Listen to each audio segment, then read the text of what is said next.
You've been lied to about detachment. They told you it means not caring, not feeling, turning cold to the world. They told you detachment is weakness, an escape, a way of giving up. But if that were true, why do the ones who cling the hardest still suffer the most? Why do we hold so tightly to people, plans and outcomes, only to end up anxious, disappointed, and afraid? The truth is, detachment isn't about losing, it's about gaining. It's not emptiness, it's freedom. It's the power to love without chains, to give without fear, to live without being controlled by what you cannot control. Buddhism has carried this wisdom for centuries, that detachment is not indifference, but strength, clarity, and courage. When you release your grip, life flows. When you stop forcing, what's meant for you naturally comes. Tonight, as you hear these words, something inside you will soften. The weight of expectations will begin to dissolve. The endless what-ifs will start to fade, and you'll feel a freedom you may not have felt in years. And when tomorrow comes, you'll see it clearly. If it's meant for you, it will come not by clinging, but by letting go. This isn't just another idea. It's a shift in how you live, a doorway to power, to clarity, to peace. The question is, are you ready to step through? Let's begin. And now that you've opened the doorway into this truth, let us step into the first lesson, one that is often misunderstood, twisted, and misused. Detachment has been given a false face in our modern world, confused with coldness, with apathy, with the shutting down of the heart. Many people hear the word and think it means building walls, caring less, feeling nothing. But this is not detachment, it is indifference. And there is a world of difference between the two. Think of it like this: indifference is a closing, detachment is an opening. Indifference hardens the heart, detachment softens it. Indifference numbs, detachment awakens. When you are indifferent, you turn your back on the world. When you are detached, you step into it more fully, but without chains. And this difference is not small. It shapes the way you love, the way you suffer, the way you walk through life itself. To understand detachment, we first need to look at what it is not. Indifference is an armor, often worn by people who have been hurt. It feels safer to say, "I don't care," than to admit how deeply we do.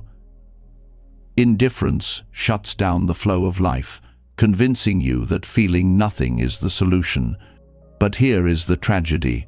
When you block out pain, you also block out joy. When you close yourself to loss, you close yourself to love. Indifference is not strength. It is fear wearing the mask of strength. Detachment, however, is something entirely different. It is not the shutting down of emotion, but the freeing of it. It allows you to love without being consumed, to act without being enslaved by results, to face the ever-changing world without breaking every time it shifts. Detachment is spaciousness. It's the ability to hold something with open hands instead of clenched fists. And because of that openness, compassion flows more easily. You might ask, how can letting go make me more compassionate? Isn't love about holding on? But true love is never about possession. Think of the sun. It gives warmth, light, and life, but it does not cling. It shines because that is its nature, not because it wants something in return. That is what detachment makes possible. When you are not tied to controlling how others respond to you, when your worth is not chained to how your love is received, you can give more freely. You can love for the sake of loving, not for the sake of being needed. Indifference looks at someone's suffering and says, "It's not my problem." Detachment looks at the same suffering and says, "I will help where I can, but I will not drown with them." Do you see the difference? One is absence, the other is presence with clarity. Indifference withdraws because it does not want to feel. Detachment stays, but stays without being consumed by attachment to outcomes. And in this staying, compassion thrives. Buddhism teaches that suffering often comes from clinging, the desperate attempt to hold on to what will eventually change. We cling to relationships, to success, to identities, to possessions, and in that clinging we suffer when they shift, fade, or disappear. Detachment is the antidote. It does not tell you to abandon people or to walk away from life, but rather to loosen the grip, to care deeply, but without the illusion that you can freeze life in place. That loosening is what gives rise to compassion, because when you are no longer enslaved by fear of loss, you can meet others more fully in their pain. Think of a parent who tries to control every step of their child's life, holding tightly to protect them from harm. That grip often suffocates, turning love into control. Now think of a parent who guides, supports, and loves, but allows the child to walk their own path, make their own mistakes, and grow. Which parent shows more compassion? The detached one, because their love is not about ownership, but about freedom. This is how detachment differs from indifference. Indifference would not care at all, but detachment cares deeply without trying to possess. And here lies another truth. Indifference deadens your humanity. Detachment awakens it. When you are indifferent, you lose the richness of being alive, the highs, the lows, the intensity of experience. But when you are detached, you allow yourself to feel everything while being held by an inner strength that does not collapse under the weight of change. Detachment is not an escape from life. It is the capacity to meet life fully, knowing it cannot be controlled. Many people confuse emotional numbness with enlightenment. They believe that to be spiritual is to never feel pain, never grieve, never be moved. But Buddhism does not ask us to kill our emotions. It asks us to see them clearly. Indifference blinds us. Detachment sharpens our vision. A detached person can cry, can ache, can laugh, can rejoice, but they do not cling to these states as permanent. They flow with them as one flows with the river, knowing that water cannot be grasped in a closed fist. And let us go deeper still. Why does indifference feel so tempting? Because it promises safety. When you convince yourself that you do not care, you protect yourself from disappointment. But in protecting yourself from disappointment, you also lock yourself away from connection. You may avoid heartbreak, but you also avoid intimacy. You may avoid failure, but you also avoid growth. The price of indifference is life itself. Detachment, on the other hand, does not promise safety, it promises freedom. Freedom to love without fear, to act without the chains of expectation, to walk through impermanence with grace. And in this freedom, you are not numb, you are more alive than ever.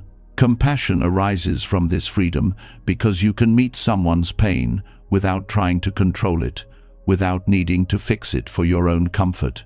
Have you noticed how often people try to solve others' problems, not out of love, but out of discomfort with suffering?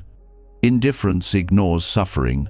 Control tries to erase it, but detachment allows you to sit with it, to witness it, to help where you can, without needing it to vanish for your own peace of mind.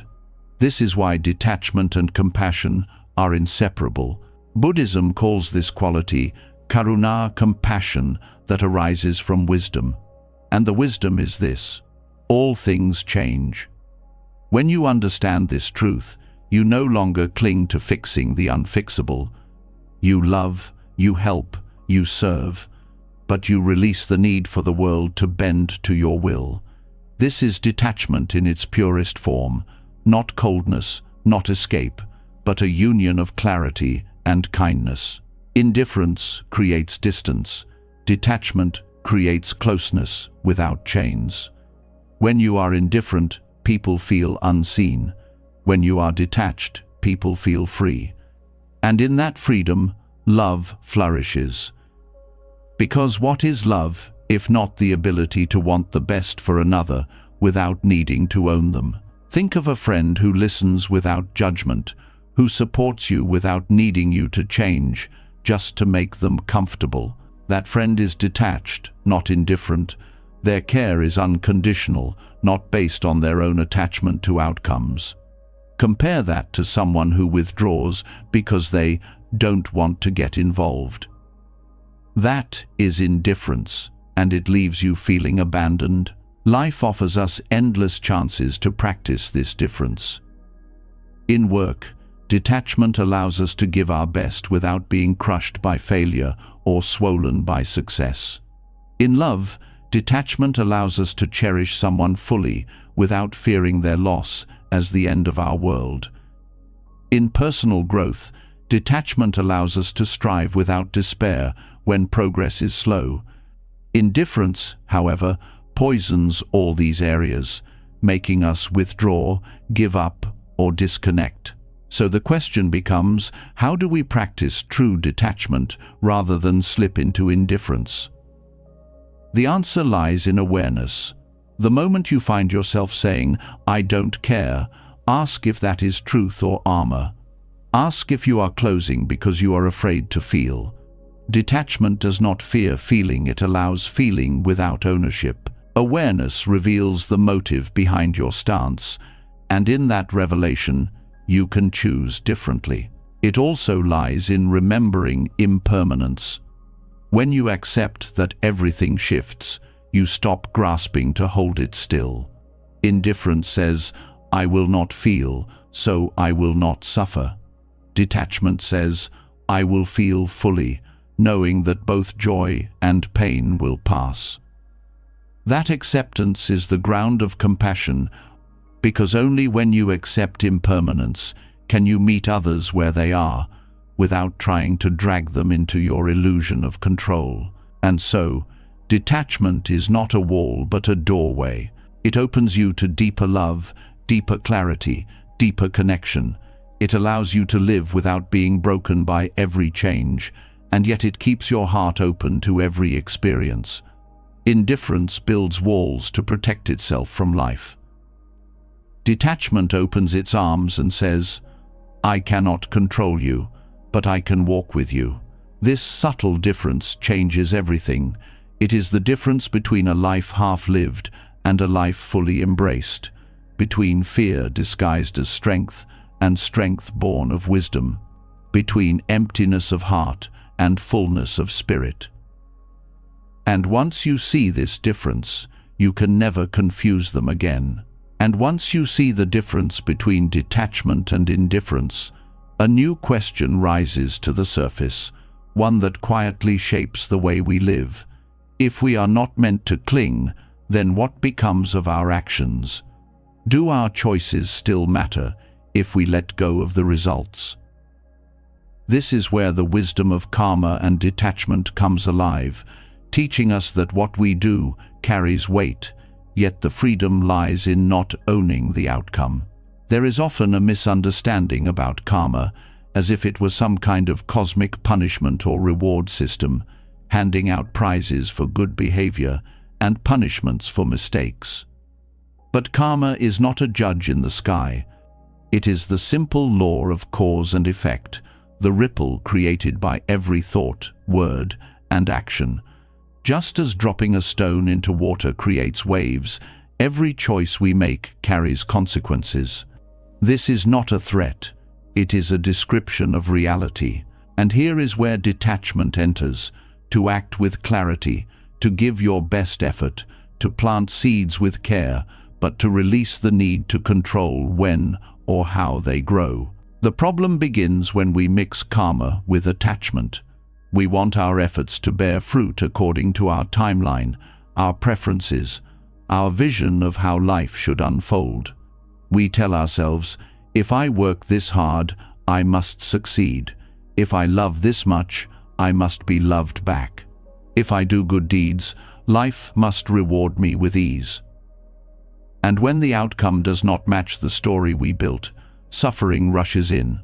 Detachment breaks this chain. It says, do the work, but let go of the ownership of the result. Allow the seeds to sprout in their own time, in their own way, even if you are not there to see them bloom. In Buddhism, this is called right action. You act because it is aligned with wisdom and compassion, not because you are trying to bargain with the universe. The intention behind the action is pure, and the detachment from the outcome keeps the heart free. This is why karma and detachment are not opposites, but companions. Karma ensures that every action has a ripple. Detachment ensures that you are not shackled to those ripples. Together, they allow you to move through life with integrity, without drowning in the tides of expectation. Think about how exhausting it is to constantly measure everything by results. A student studies and ties their entire sense of worth to a grade. An employee works hard and ties their entire sense of dignity to a promotion. A parent raises a child and ties their entire sense of identity to how that child behaves as an adult. The effort itself becomes poisoned by fear, pressure, and obsession. But when detachment is present, the same student studies because learning itself is worthwhile. The worker does their best because excellence is meaningful. The parent loves because love is their nature. This shift removes the burden of ownership and restores the joy of action. There is a story told of a farmer who planted seeds every year with patience. Some years, rain came on time, and the harvest was abundant. Other years, drought came, and the fields were barren. Yet the farmer did not stop planting, nor did he rage at the sky when conditions turned harsh. He did what was in his power and accepted what was beyond it. This is karma with detachment. You plant, you tend, you give your effort fully, but you do not tie your peace to the weather. This principle changes how we view success and failure. From the lens of attachment, success inflates the ego and failure crushes it. From the lens of detachment, both success and failure are simply results feedback from life that guides us to adjust our actions, nothing more, nothing less. The ego wants to own the victory and deny the defeat. Detachment sees both as passing clouds, not permanent identities. In this way, karma becomes a teacher, not a prison. When you release ownership of outcomes, something profound happens. The fear of failure weakens. So much of human hesitation comes from clinging to results. We do not take risks because we cannot bear the thought of things going wrong. But when you act for the sake of the action itself, without attachment to what follows, fear loses its grip. The artist paints not for applause, but because painting is their truth. The speaker shares not for approval, but because truth must be spoken. The kindness is given not for recognition, but because compassion flows naturally. Detachment from results opens the door to courage, and it also opens the door to peace. How many nights are lost to tossing and turning, rehearsing outcomes, worrying about what will happen? This endless loop is attachment, trying to control the uncontrollable. Detachment brings stillness. It says, I have acted with care, and now I release. The rest is not in my hands. Peace is born not from certainty, but from the willingness to trust the process of karma while letting go of ownership. It is also worth noting that detachment from outcomes does not mean passivity. Many people hear these teachings and think it means doing nothing, leaving life entirely to fate. But that is not the message. The teaching is, act with full presence, with integrity, with compassion, but let go of clinging to what the outcome must look like. Detachment is not about inaction, it is about pure action. In fact, when you stop obsessing about results, your actions become sharper, more effective, because your energy is not drained by fear. This balance can be seen in the practice of mindfulness. Mindfulness is about being fully engaged in the present moment. Whether you are cooking, working, or listening to a friend, the act itself is complete. It does not need to be measured by the outcome. A mindful cook prepares food with love and attention, regardless of whether others praise the dish. A mindful worker gives their best to the task, regardless of whether credit is received. Karma will carry the ripples of these actions, but detachment keeps the heart from being enslaved by them. The Buddha once taught that clinging to the fruits of action is like holding a torch against the wind. You may succeed for a while, but eventually you will burn yourself. Detachment is like placing the torch inside a lantern. It still shines, it still lights the path, but it does not scorch the one who carries it. Actions done without clinging are safer, purer, and ultimately more powerful. In relationships, this principle is life-changing. How often do we act with strings attached? We give affection, expecting it to be returned. We do favors, expecting gratitude. We listen, expecting to be heard in return. When those expectations are unmet, resentment grows. This is the shadow of attachment. Detachment allows us to love and serve without keeping score. Karma ensures that love and kindness ripple into the world in some form, but detachment frees us from demanding how or when those ripples return to us. In this way, our relationships become cleaner, lighter, and freer of hidden contracts. Detachment also transforms how we view justice. Many times, people act kindly and feel bitterness when their kindness is not recognized, or when others act unfairly and appear to prosper. Karma reminds us that no action disappears. Every cause has an effect, even if unseen. Detachment reminds us not to obsess over whether the scales balance before our eyes. Together, they teach us patience. You do what is right, not for the guarantee of reward, but because it is right. And you trust that life carries its own balance in time. This way of living also prevents burnout. Attachment to results is one of the main causes of exhaustion. Activists burn out when their efforts for change do not produce immediate transformation.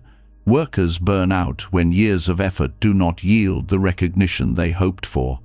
Parents burn out when their sacrifices are not met with gratitude. Detachment from outcomes allows effort to be sustained, because the effort itself becomes the reward.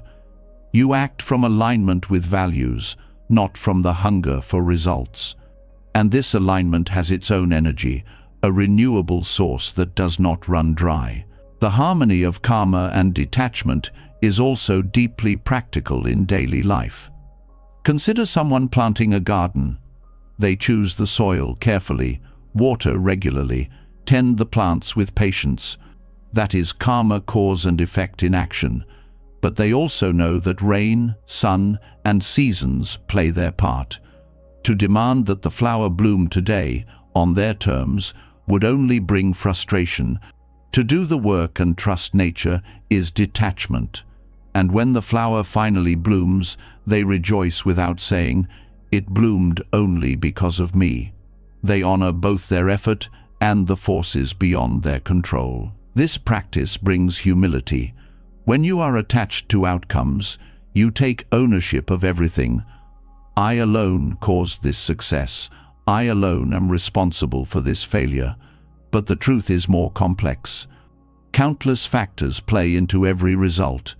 Detachment helps you recognize your role without inflating it. You did your part, and life did its part. This humility keeps pride in check when success comes, and softens self-blame when failure arrives. And with humility comes compassion for others. When you are attached to results, it is easy to judge others harshly, assuming that their failure is due to laziness or that their success means they are more deserving. But when you understand the balance of karma and detachment, you see that outcomes are the product of many forces. This perspective softens judgment and opens space for kindness. Detachment also frees you from the endless cycle of comparison. When you measure your worth by results, you constantly compare yourself with others who has more money, more recognition, more achievements. But when your focus shifts to pure action, the comparison loses its weight. You are not acting to prove your worth. You are acting because the action itself is aligned with truth. This dissolves envy and insecurity, replacing them with contentment. Another gift of this practice is resilience. Detachment does not prevent difficulties, but it changes your relationship to them. You can face setbacks without collapsing, because your peace is not chained to outcomes. You can continue acting, continue planting seeds, even when the harvest is delayed. This resilience is not cold endurance, it is a steady strength, born from the trust that actions matter, even when results are beyond your control. And there is one more layer to this teaching. Freedom from ownership also means freedom from guilt. Many people carry heavy burdens of regret, replaying the past, obsessing over results they could not control. Detachment allows you to see that you acted with the knowledge and capacity you had at the time, that outcomes are not fully yours to own. This perspective does not excuse harmful actions, but it releases unnecessary suffering from clinging to what cannot be undone. It allows learning, growth, and release. To live with karma and detachment is to live with both responsibility and freedom. Responsibility, because you know that your actions ripple. Freedom, because you release ownership of how those ripples return. This is the middle path, neither passive resignation nor obsessive control. It is a life of engagement without bondage, action without chains, love without fear. And when this way of living settles into the heart, the constant noise of what if and what next begins to quiet. The mind no longer demands guarantees. The heart no longer bargains with life. You still act, you still love, you still strive, but you are free from the weight of needing to hold the entire universe in your hands. This freedom is not escape, it is strength, clarity, and peace. And it is the foundation upon which the rest of detachment is built. And once we see that our actions are not ours to own, that karma unfolds in its own rhythm, the next veil begins to lift. If detachment means acting without clinging to results, then why do we still find ourselves restless, tapping our feet, asking when? When will my efforts bear fruit? When will love come? When will success finally arrive?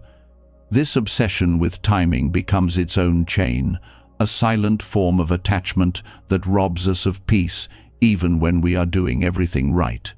The mind does not only cling to outcomes, it clings to clocks. There is a hidden anxiety buried in the question of when.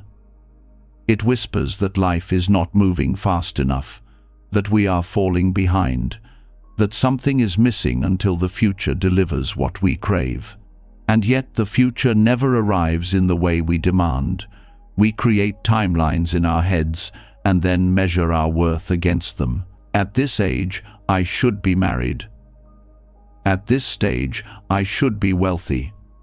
By now, I should be healed, successful, enlightened. Each timeline becomes a ruler, and the more we measure ourselves against it, the smaller we feel. This pressure is not born from truth, it is born from attachment to when. Buddhism points to this as another face of craving. Desire often hides behind urgency, convincing us that peace will only come once certain conditions are met. But detachment from timelines dissolves this illusion. Life has never followed our calendars. It has always moved with its own seasons. Seeds sprout when conditions are right, not when we shout at the soil. A wound closes when the body is ready, not when the mind demands. To cling to when is to fight the natural unfolding of things, And this fight is what exhausts us. The mind believes that by obsessing over timing, it can control it. But time is not a servant. No amount of pacing, worrying, or planning can force the river to flow faster. And the paradox is that the more we cling to the question of when, the further peace slips away. When we let go of timelines, we step into trust. Not blind trust, but the recognition that life ripens in its own rhythm. This trust is not laziness, it is clarity. It allows us to act, to plant, to prepare, but without the poison of impatience. This attachment to timing also feeds comparison. We look at the lives of others and feel that we are late, that somehow they are ahead while we lag behind. But life is not a race, and each path has its own timing. Detachment teaches us that another person's season of harvest does not mean our soil is barren. It only means our season has not yet come. To force a bloom before its time only damages the plant.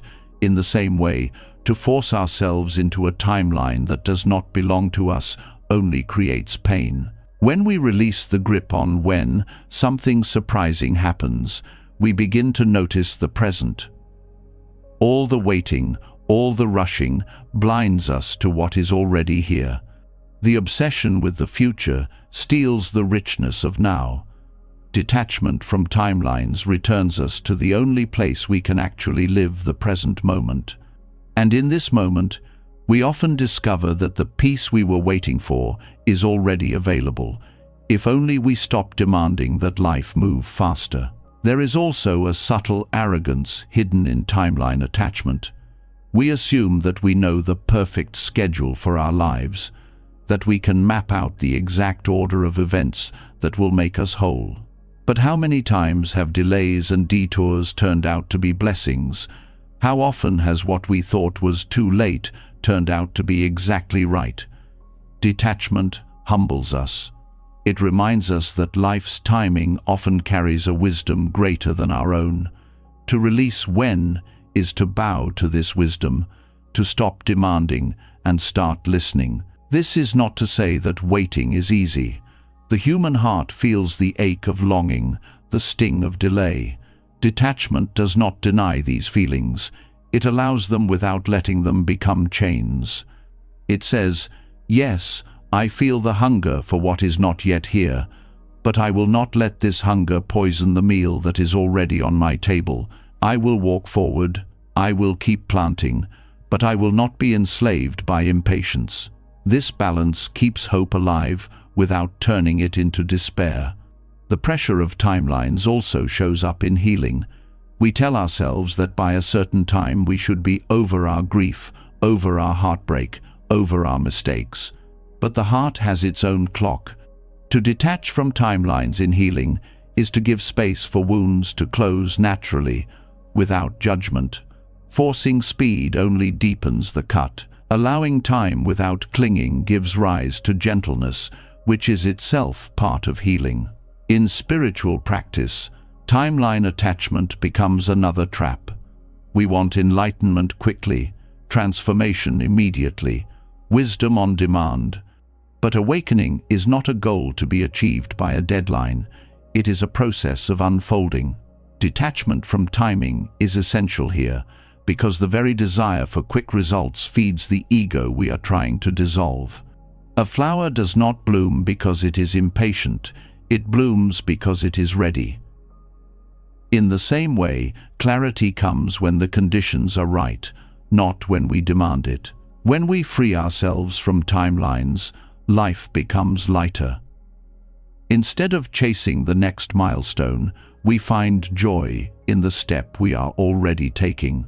We stop rushing through life as if the destination will finally bring peace, and instead discover that peace was possible in the journey all along. This does not mean giving up ambition or abandoning goals. It means holding them lightly, working toward them without chaining our happiness to their deadline. Think of the artist who clings to finishing a masterpiece by a certain time. The pressure kills creativity. But when the artist lets go of the timeline, the work flows naturally, sometimes slowly, sometimes in bursts, but always alive. This is how detachment from when unleashes creativity. It removes the chokehold of urgency and allows natural rhythm to guide the process. This teaching also reshapes how we view aging. Many suffer because they feel life is moving too fast or too slow, that they are too young for this or too old for that. These are timelines imposed by society, not by truth. Detachment from such timelines frees us from the tyranny of too late or not yet. It reminds us that every stage has its own gifts, and that comparing one's journey to an artificial schedule only blinds us to what is possible now. The practice of letting go of when is a form of surrender, but not the weak surrender of giving up. It is the strong surrender of trust. To surrender timing is to admit that we do not control the unfolding of life, but that we can still meet it fully with presence and integrity. This surrender is not passive, it is active acceptance. It allows us to act where we can and rest where we must, without drowning in the frustration of unmet deadlines. To live this way requires patience, but not the kind of patience that grits its teeth, waiting for relief. It requires the patience of openness, the patience that says, I am willing to walk with life at its pace, not mine. This kind of patience is not heavy, it is light. It frees the heart from the endless chase and brings a quiet confidence that what is meant will arrive when it must. And so, detachment from timelines becomes another doorway into freedom. It loosens the grip of impatience, dissolves the burden of comparison, heals the arrogance of thinking we know best, and returns us to the richness of now. To release when is not to stop caring, it is to stop clinging. It is to act, to love, to grow, but to let life's seasons unfold in their own rhythm. In that rhythm, there is peace.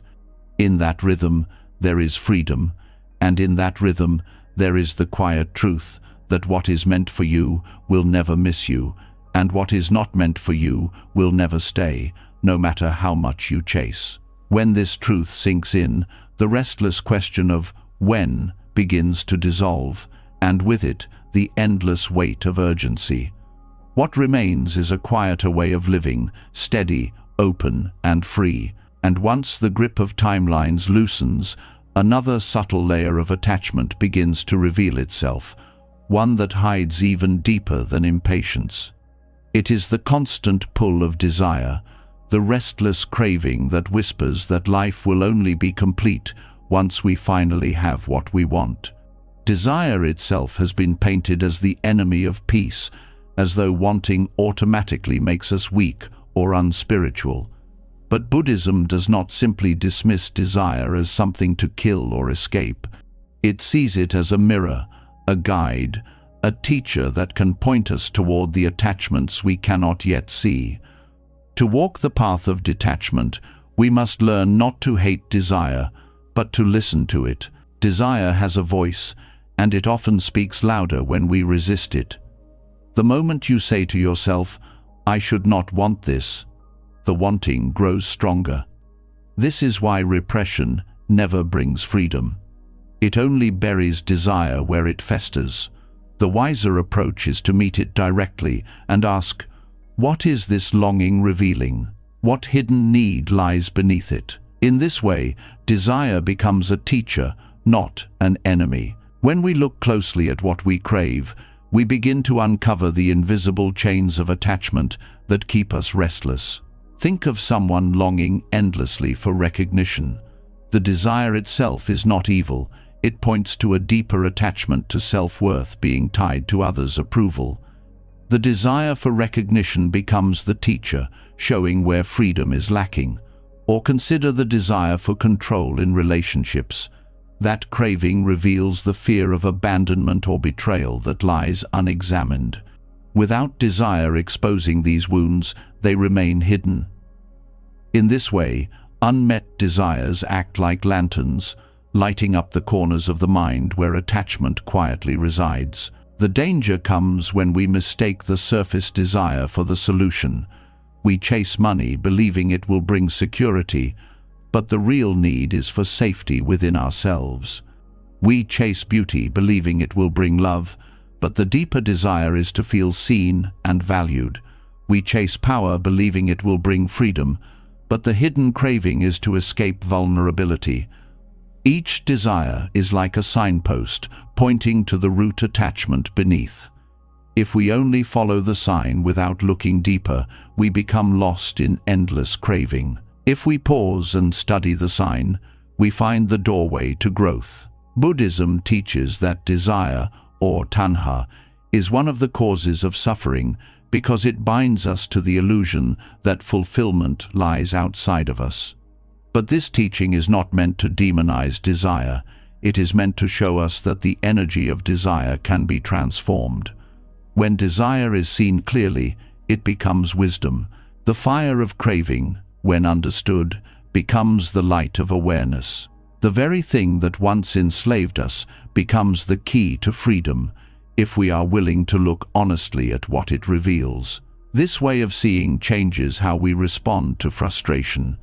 Instead of seeing unmet desires as failures, we begin to view them as opportunities. Each disappointment becomes a mirror showing us what we cling to. The job that slips away reveals our attachment to identity through career. The unreturned love reveals our attachment to being chosen.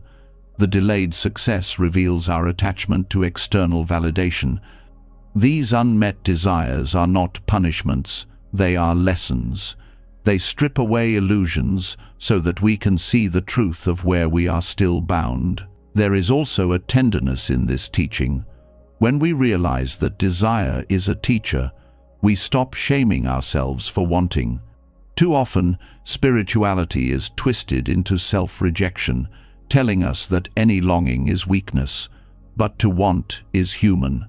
The key is not to deny it, but to study it, to listen with compassion, and to trace it back to the root. This softens the harshness of practice and allows us to grow with patience rather than self-condemnation. Desire can also teach us about impermanence. Notice how the object of craving shifts over time. What you desperately wanted 10 years ago may no longer matter today. The desires of childhood give way to the desires of adulthood, and those too will fade. By watching the changing face of desire, we learn that no object of craving can be the ultimate answer. This realization does not make desire disappear, but it lessens its grip because we see that its promises are temporary. Unmet desires also show us where we confuse means with ends. We often believe that the thing we want is the final goal, but in truth, it is usually a stand-in for something deeper. A person may crave wealth, but beneath it lies the desire for stability. Another may crave admiration, but beneath it lies the desire to feel worthy. When the surface desire is unmet, the deeper need is revealed. This process is uncomfortable, but it is the very discomfort that brings growth. Another aspect of desire as a teacher is that it shows us where we place our power outside ourselves. Each time we say, "I cannot be happy until I have this," we hand our freedom over to something external. By noticing this, we are given the chance to reclaim that power. We begin to see that while desires may arise, our peace does not have to be held hostage by their fulfillment. This recognition is not indifference, it is liberation. In practice, this means pausing when desire arises and asking deeper questions. Instead of rushing to satisfy it, we can ask, what is this longing pointing to? What fear or belief sits beneath it? This does not mean denying pleasure or rejecting goals, but rather engaging with desire consciously instead of blindly. A desire may still be pursued, but now it is pursued with awareness rather than compulsion. This difference changes everything. It also reshapes how we view failure. If desire is only an enemy, then failure is unbearable, because it means we are trapped in craving with no escape. But if desire is a teacher, failure becomes instruction. Every disappointment teaches us where we were attached, where we expected life to bend to our will. In this sense, unmet desires are some of the most valuable teachers, because they strip away illusions faster than success ever could. This perspective also deepens compassion for others.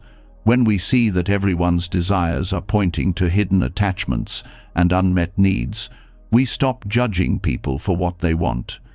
Instead of mocking someone for chasing fame or wealth, we recognize the deeper longing beneath, perhaps the desire to feel safe, loved, or free. This recognition allows us to meet others with understanding, not scorn. Compassion grows when we see that beneath all desires lies the same human longing to be whole. Desire, when viewed in this way, also reshapes motivation. Instead of being driven purely by craving, we begin to act from awareness. We may still pursue goals, relationships, or success, but we do so with the understanding that none of these will complete us. They may enrich life, but they are not life's foundation. This subtle shift changes the quality of our striving. It becomes lighter, freer, less desperate. We engage fully, but without the illusion that fulfillment depends on the outcome. In spiritual practice, unmet desires are often the turning points that push seekers deeper. A meditator may desire blissful states, only to discover that clinging to them blocks true awakening. A devotee may desire visions or signs, only to find that chasing them distracts from genuine transformation. In these cases, desire itself becomes the obstacle and the teacher simultaneously. By confronting the craving for spiritual highs, the practitioner learns that true freedom lies beyond all grasping. This process is not about erasing desire but transforming the relationship to it. When desire arises, instead of saying, "This is bad," we say, "This is a lesson." Each longing becomes a question. What is this pointing to? Where am I still holding on? What illusion am I feeding? By turning desire into inquiry, the same force that once enslaved us now becomes fuel for awakening. There is also beauty in recognizing that desire is what draws us to the path in the first place. The desire for truth, the longing for peace, the hunger for freedom, these too are desires. Without them, we would not begin the journey at all. Buddhism does not ask us to extinguish this spark. It asks us to refine it. Over time, crude desires for fleeting things transform into noble desires for wisdom and compassion. Desire evolves, and in its evolution, it guides us closer to freedom. Detachment from desire, then, is not a denial of life's longings. It is the art of holding them lightly, listening to them, learning from them, and releasing the illusion that they hold the key to our wholeness. Desire is not the enemy. Ignorance of desire is. When we see it clearly, we are no longer trapped by it. We can honor its teaching and let it go, moving with greater clarity and peace. And so, the lesson unfolds. Unmet desires are not curses, they are guides. They shine a light on the attachments we must face, the illusions we must dissolve, the truths we must embrace. To treat desire as a teacher is to transform every craving, every frustration, every disappointment into an opportunity for wisdom. And this wisdom, when lived, becomes the foundation for deeper freedom, the kind that no fulfilled desire could ever give. And after seeing how desire itself can become a teacher, a deeper question arises. Who is it that desires? Who is it that claims ownership over longings, failures, and even progress on the path? Beneath every craving, every attachment, every illusion, there is a subtle voice whispering, "This is me. This is who I am." It is the voice of identity, the mask of ego, and perhaps the most difficult attachment to loosen, because unlike possessions or relationships, identity feels inseparable from existence itself. We can see the danger of clinging to wealth. We can see the pain of clinging to timelines, but clinging to identity hides itself so well that we often mistake it for truth. The ego's most clever disguise shows up in spiritual growth itself. We begin the path sincerely, wanting to be free of suffering, wanting to understand life more deeply. But as progress comes, the ego slips back in through the side door, wearing new clothes.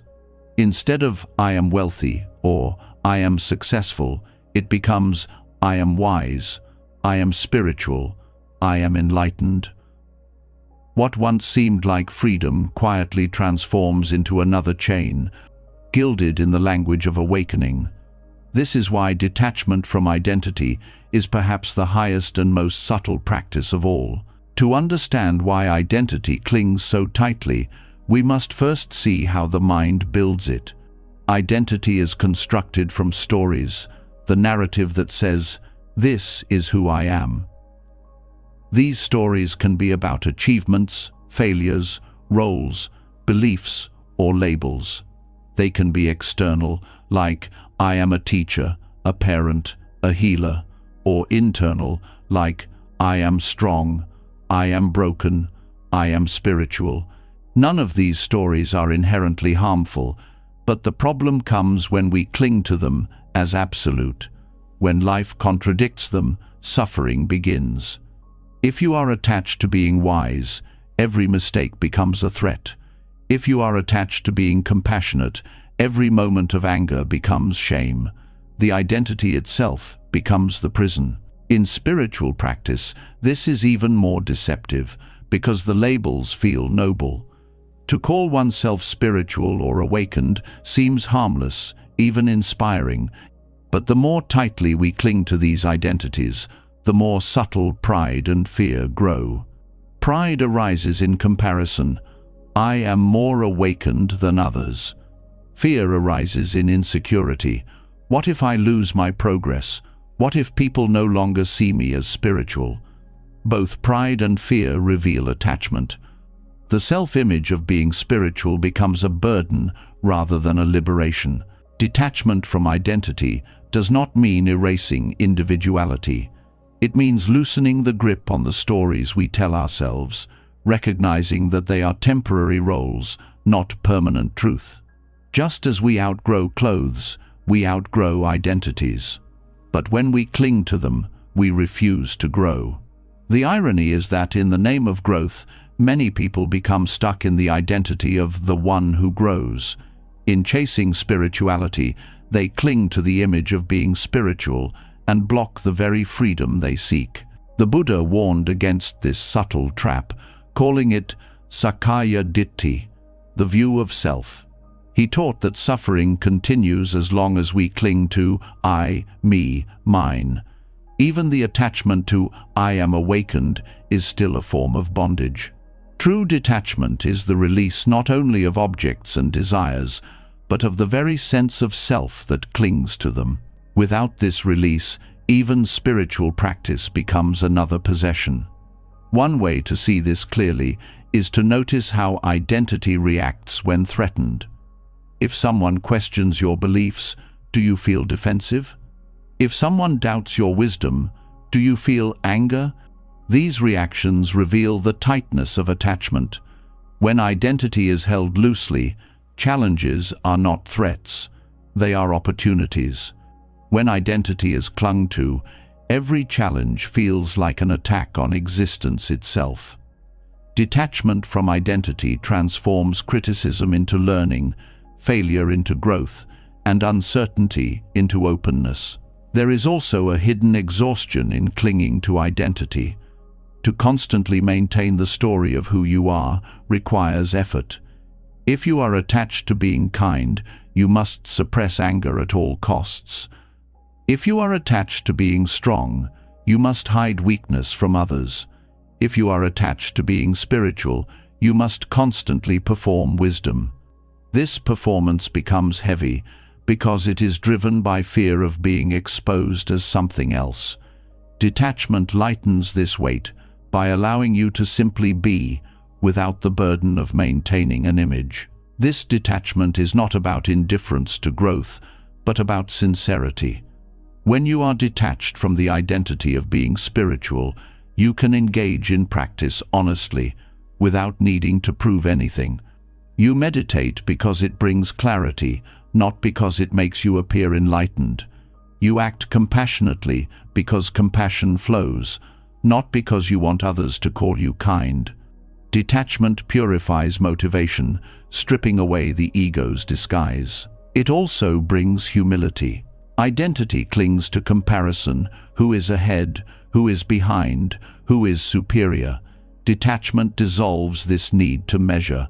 The path becomes your own, not a race. Humility arises naturally, because without the ego's mask, there is no need to be more than or less than anyone else.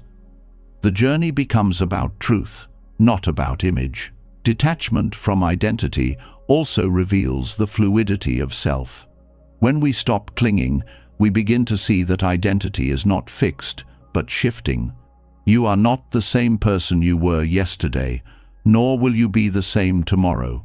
Roles, beliefs, emotions, and qualities rise and fall like waves. To cling to any one wave is to drown. To detach is to rest in the ocean itself, the deeper awareness that holds all waves, but is bound by none. This insight transforms suffering. Much of pain comes from the belief that this is me. If you identify with sadness, you say, I am sad, and the sadness feels permanent. If you identify with failure, you say, I am a failure, and the weight becomes unbearable. But when identity loosens, sadness becomes, sadness is here. Failure becomes, failure has happened. The experience is still real, but it is no longer the definition of self. This subtle shift opens space for healing, because the self is no longer trapped in a single moment.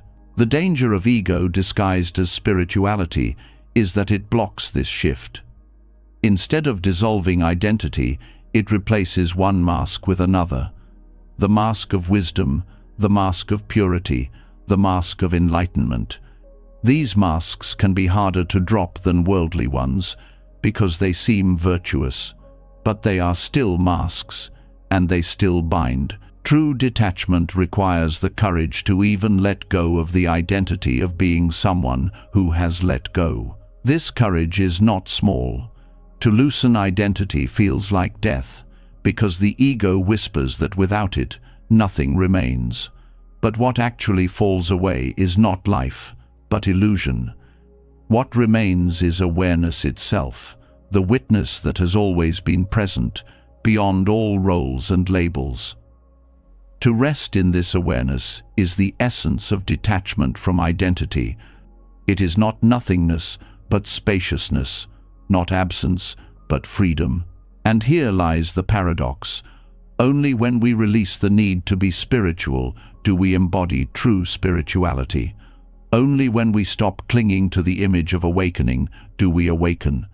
Detachment from identity clears the path of subtle ego traps and allows practice to become what it was always meant to be: a return to simplicity, a return to clarity, a return to freedom beyond names and masks. When this truth is lived, even the phrase, "I am spiritual," loses its grip. There is no longer a need to declare, to compare, to perform. There is only the ongoing unfolding of awareness, silent and steady. And in this unfolding, the ego's disguise falls away, revealing that freedom was never about building a perfect identity, but about letting go of the need for one at all. And when the masks of identity begin to fall away, something even more profound becomes clear. All the roles we cling to, all the stories we tell ourselves, all the images we build are held together by a fragile thread, the illusion that anything can last. Beneath every attachment, whether to people, success, status, or even to the idea of ourselves, lies a refusal to face the truth of impermanence. Nothing we touch, no matter how beautiful or painful, will remain unchanged. The ego resists this truth because it wants stability, it wants permanence, it wants guarantees. But the heart finds its deepest freedom the moment it accepts that everything good or bad will pass. Impermanence is not a punishment, it is the very nature of life. Every breath we take is proof. Inhaling cannot last, it must give way to exhaling. The seasons shift, the body ages, relationships evolve, and moments vanish as soon as they arrive. To resist this truth is to live in constant struggle. To accept it is to be liberated from the fear of loss and the obsession with control. The essence of suffering is not that things change, but that we expect them not to. This acceptance transforms how we relate to joy. When we cling to happiness as if it must last forever, we poison it with fear. We cannot fully enjoy a beautiful moment because we are already grieving its end. But when we embrace impermanence, we savor joy without chains. A moment of laughter, a sunset, a touch all become precious not because they will last, but because they will not. The awareness of impermanence turns ordinary experiences into treasures. Gratitude flows naturally because nothing is taken for granted. It also transforms how we hold pain. When suffering comes, the mind often says, "This will never end," and despair grows heavy. But impermanence reminds us that even the sharpest pain softens with time. No emotion, no matter how intense, can stay forever. Accepting this truth gives us the patience to endure without collapsing. Pain is still real, but it is no longer eternal in our minds. This simple shift dissolves much of the hopelessness that feeds suffering. Impermanence also reshapes our relationships. So often, conflict arises because we treat people as though they will never change. We expect them to remain the same, to hold the same opinions, to play the same roles in our lives. But every person is in motion, just like us. To accept impermanence is to honor this motion, to allow people the space to evolve. Love becomes freer because it is not chained to rigid expectations. Loss becomes gentler because we knew all along that nothing could be held forever. Instead of clinging, we learn to appreciate. The fear of death itself softens in the light of impermanence. What frightens us is not only the end, but the illusion that death is unnatural. Yet everything in life points toward this truth. What is born will pass. To resist this truth creates terror. To accept it creates peace. Awareness of mortality is not meant to depress us, but to awaken us. It sharpens our appreciation of each breath, each connection, each opportunity. Death is not a thief of meaning, but a giver of it, because it reminds us that every moment matters. Impermanence also dismantles pride and despair. When success comes, we may cling to it as though it will define us forever. When failure comes, we may collapse as though it will bury us forever. Both are illusions. Success fades, failure fades, and life continues to unfold. By accepting this, we neither inflate with victory nor drown in defeat. We meet each state with balance, knowing it is temporary. This balance is the freedom of equanimity, the ability to remain steady while the world shifts endlessly around us. The refusal to accept impermanence often shows up as control. We tighten our grip on relationships, on possessions, on plans, believing that if we hold tightly enough, nothing will slip away. But the truth is that clinging accelerates suffering. What we grip only cuts us more deeply when it changes, as it inevitably will.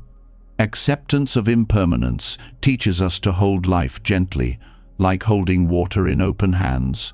It may pass through, but in that openness, there is no struggle, only flow. In practice, this means bringing awareness to the smallest shifts. Watching the body breathe, noticing how each inhalation ends, how each sensation arises and falls, trains us to see impermanence directly. Observing thoughts and emotions with the same clarity reveals their fleeting nature. Even anger, which feels overwhelming in the moment, changes when observed closely. It rises, peaks, and falls.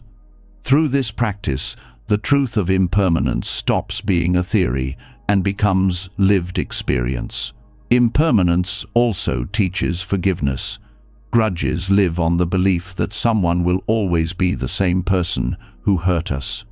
But when we recognize that people change, that even those who harmed us are in motion, we loosen the grip of resentment. This does not erase responsibility, but it opens the door to compassion. Just as we are not the same as we were in the past, neither are they.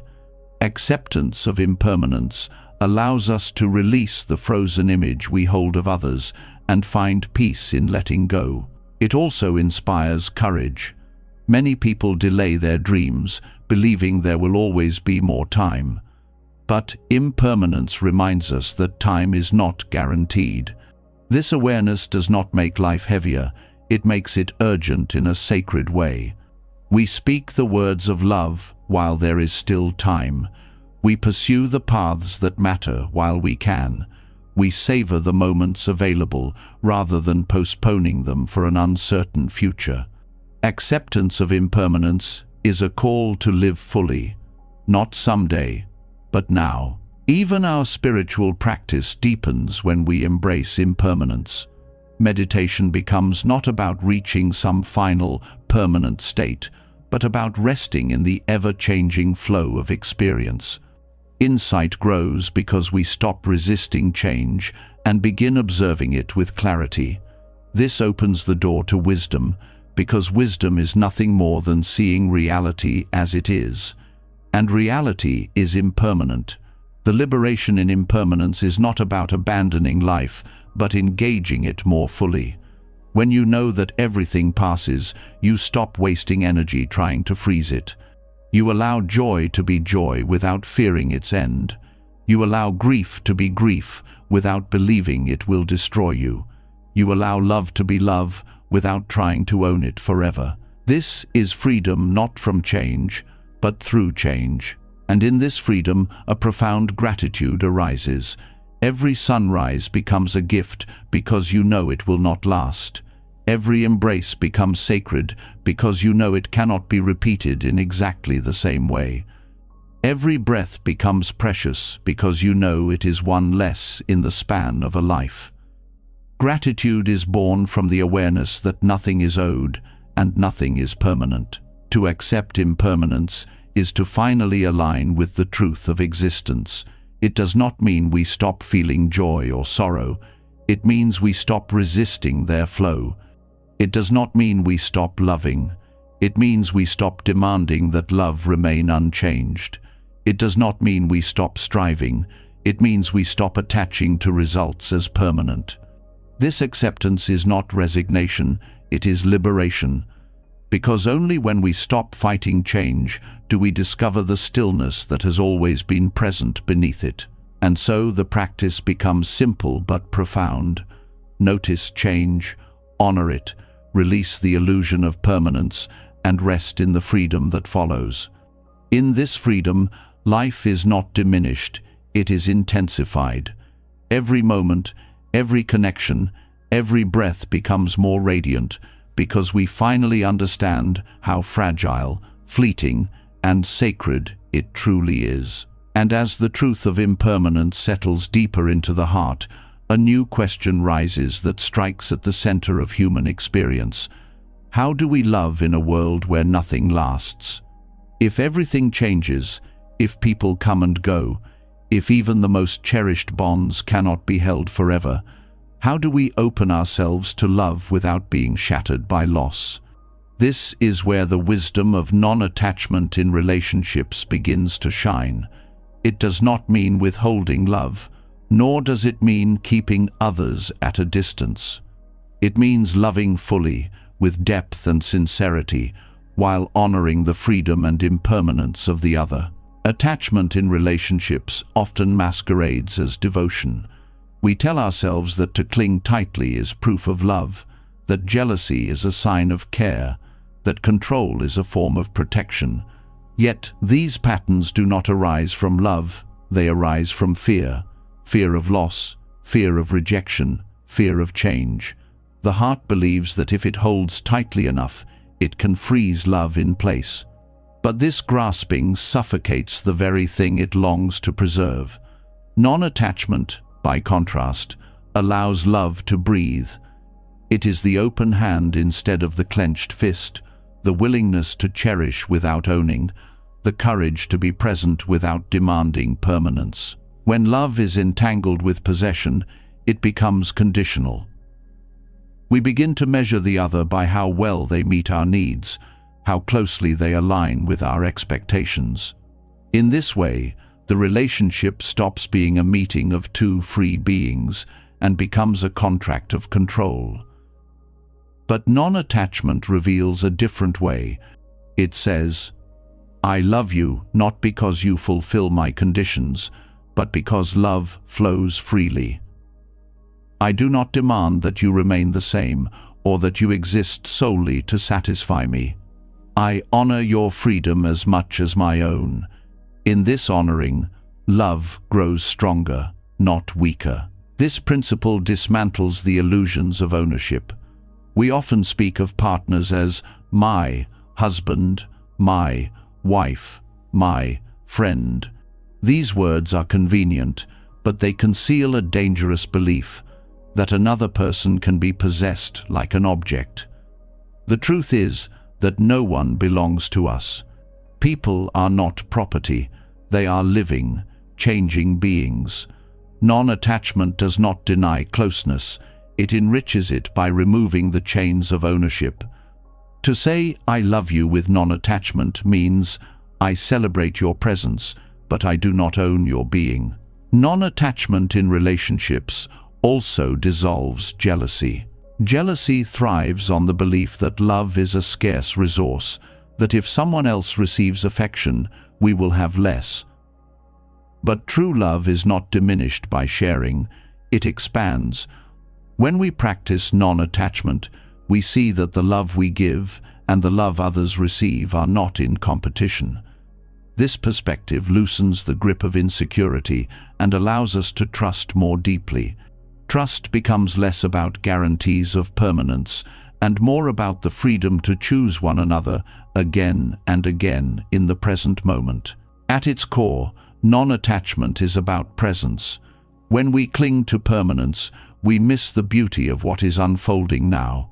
We look into the eyes of a loved one, but think of how to keep them forever. We share a moment of laughter, but worry about when it will end. Non-attachment brings us back to the moment, allowing us to taste the fullness of love as it is, without being haunted by its eventual change. In this way, every gesture, every word, every touch becomes sacred because we know it cannot be repeated in the same form. Non-attachment does not weaken commitment. Many fear that letting go of possession means abandoning loyalty, but the opposite is true. When love is free from chains, it becomes more resilient. Commitment born from attachment is fragile because it depends on conditions remaining the same. Commitment born from non-attachment is steady because it is rooted in choice, not compulsion. To say, "I am with you in freedom," is far more powerful than to say it out of fear or dependence. It also changes how we respond to conflict. In attachment, conflict is often amplified by ego. We cling to being right, to having the upper hand, to controlling the narrative. But in non-attachment, the priority shifts from control to understanding. We no longer need to dominate the other because our identity is not chained to being right. This allows space for listening, for humility, for compromise. Conflict does not vanish, but it softens, because love is no longer entangled with the need to win. Non-attachment also invites us to see our partners and loved ones as mirrors. Every irritation, every longing, every fear they awaken in us reveals our own attachments. Instead of blaming them for not meeting our demands, we can ask, what is this reaction showing me about myself? In this way, relationships become paths of growth, each moment of friction an opportunity to loosen the grip of ego. This is not about tolerating harm, but about using everyday tensions as openings to greater self-awareness. The acceptance of impermanence plays a vital role here. Every relationship will change, whether through evolving dynamics, distance, or death. Clinging to the fantasy of permanence sets us up for heartbreak, but when we accept change, we love more courageously. We no longer waste energy resisting the inevitable. Instead, we pour it into cherishing the time we have. This awareness turns ordinary days into treasures and ordinary words into blessings. The fragility of life makes love more urgent, more precious, more alive. Non-attachment also allows us to release gracefully when relationships end. Whether through breakup, estrangement, or loss, endings are part of the fabric of life. Attachment makes these endings devastating because it insists that the relationship should have lasted forever. Non-attachment allows grief without bondage. We mourn what was, we honor what we shared, but we do not collapse under the illusion that it should have been permanent. This grace allows love to leave without leaving scars of bitterness. In family relationships, non-attachment has its own expression. Parents who cling tightly to their children often mistake control for care. But true care honors the child's freedom to grow, to make mistakes, to become someone new. Non-attachment here means loving fully while letting go of ownership over the child's path. It is the strength to say, I will walk beside you, but I will not imprison you with my expectations. This freedom allows love between parent and child to mature into respect rather than suffocation. Friendships too benefit from this wisdom. Friends may drift apart, grow in different directions, or reconnect after years apart. Attachment tries to freeze the bond, demanding constant closeness. Non-attachment accepts the ebb and flow, trusting that true friendship is not defined by frequency, but by sincerity. This acceptance removes the guilt and pressure that often burden friendships, allowing them to breathe and evolve naturally. Even romantic love, often seen as the pinnacle of attachment, becomes deeper in non-attachment. Instead of consuming passion that burns out in jealousy and control, love becomes a steady flame, nourished by freedom. You can adore someone without needing to own them, desire them without fearing their absence, care for them without trying to control their choices. This kind of love is not weaker, it is indestructible because it is not tied to possession. Non-attachment also transforms self-love. Many people treat themselves as possessions, demanding perfection, clinging to rigid self-images. By practicing non-attachment toward ourselves, we allow space to grow and change without judgment. This self-freedom strengthens all other relationships, because the less we cling to an identity, the less we demand others to validate it. Ultimately, non-attachment in relationships teaches us that love is not about holding on, but about letting flow. It is not about security through control, but about trust through presence. It is not about permanence, but about depth in the moment. This kind of love may not look like the fairy tales of possession, but it carries a truth far more enduring. It is the love that remains even when circumstances shift, even when forms dissolve. Because it is not bound to conditions, it is rooted in freedom. To love without possessing is to love with open eyes. It is to see the fragility of life and choose to pour yourself into it anyway. It is to know that nothing lasts forever, and yet to give yourself fully in each moment.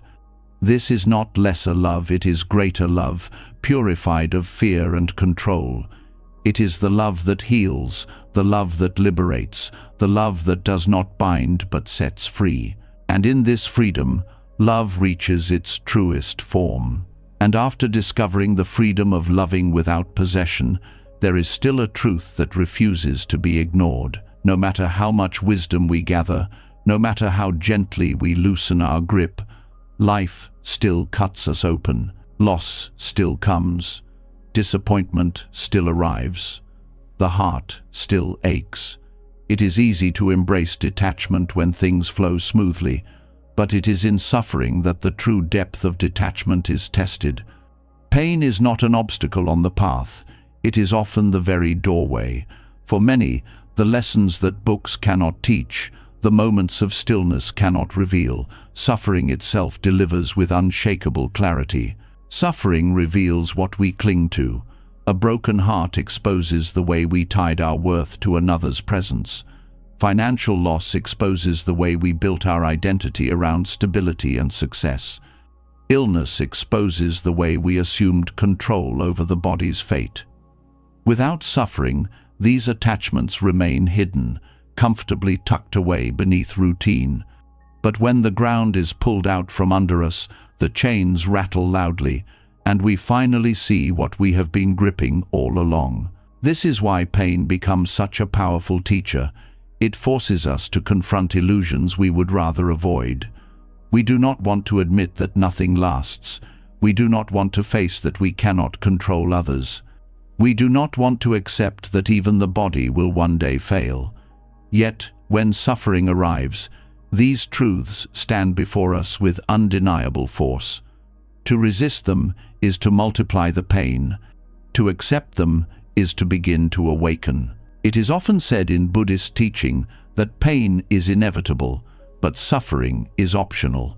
Pain is the raw experience, loss, illness, rejection, aging. Suffering is what the mind builds around it. The resistance, the refusal, the story of why me, and this should not be happening. Detachment begins when we separate the two. Pain will arise, but suffering need not dominate us. By learning from pain, instead of resenting it, we discover the doorway into freedom. Consider grief. When someone we love dies, the pain is real and sharp. But the suffering often comes from the demand that they should still be here, that life should have given us more time, that death should have waited. This resistance to impermanence tightens the wound. Yet those who allow grief to flow, who do not resist its waves, often emerge with a deeper appreciation for life, with a gentler love, with less fear of endings. The loss did not destroy them, it reshaped them. Suffering cracked the shell of attachment and revealed a wider horizon. Suffering also humbles the ego. When life is comfortable, the ego thrives on illusions of control. We convince ourselves that we are the architects of our destiny, that we can hold everything together by sheer effort. But suffering strips away this arrogance. It shows us how fragile we are, how dependent, how interconnected. And in this humility, compassion arises. Those who have known deep suffering often carry an ability to sit with the suffering of others without judgment. Their own wounds have made them more tender. Pain teaches us not only detachment, but also compassion. Because once you have been broken, you understand the fragility of all. Detachment through suffering is not about becoming numb, it is about becoming real. When you have walked through fire, trivial attachments lose their grip. The small irritations that once consumed you seem weightless compared to what you have endured. Suffering burns away the unnecessary, leaving only what matters. This clarity is one of its greatest gifts. Another lesson suffering teaches is the futility of resistance. So much of pain is magnified because we fight it, deny it, push it away. Yet the more we resist, the stronger it grows. At some point, exhaustion sets in, and we are forced to let go. This surrender is not weakness, it is wisdom. In that letting go, we discover the strength we never knew we had. The moment we stop clinging, even in the middle of pain, a space of peace opens. It does not erase the hardship, but it changes how we hold it. Suffering also reveals the depth of impermanence in a way nothing else can. We may accept change intellectually, but when life takes something we love, the truth of impermanence is no longer a concept. It is carved into our bones. And once this truth is embodied, we can no longer live as if things will stay the same. We begin to cherish more deeply, to love more honestly, to loosen our grip more willingly. The pain of loss teaches us not to waste time clinging to illusions.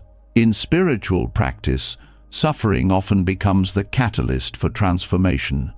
Few people begin the path from comfort alone.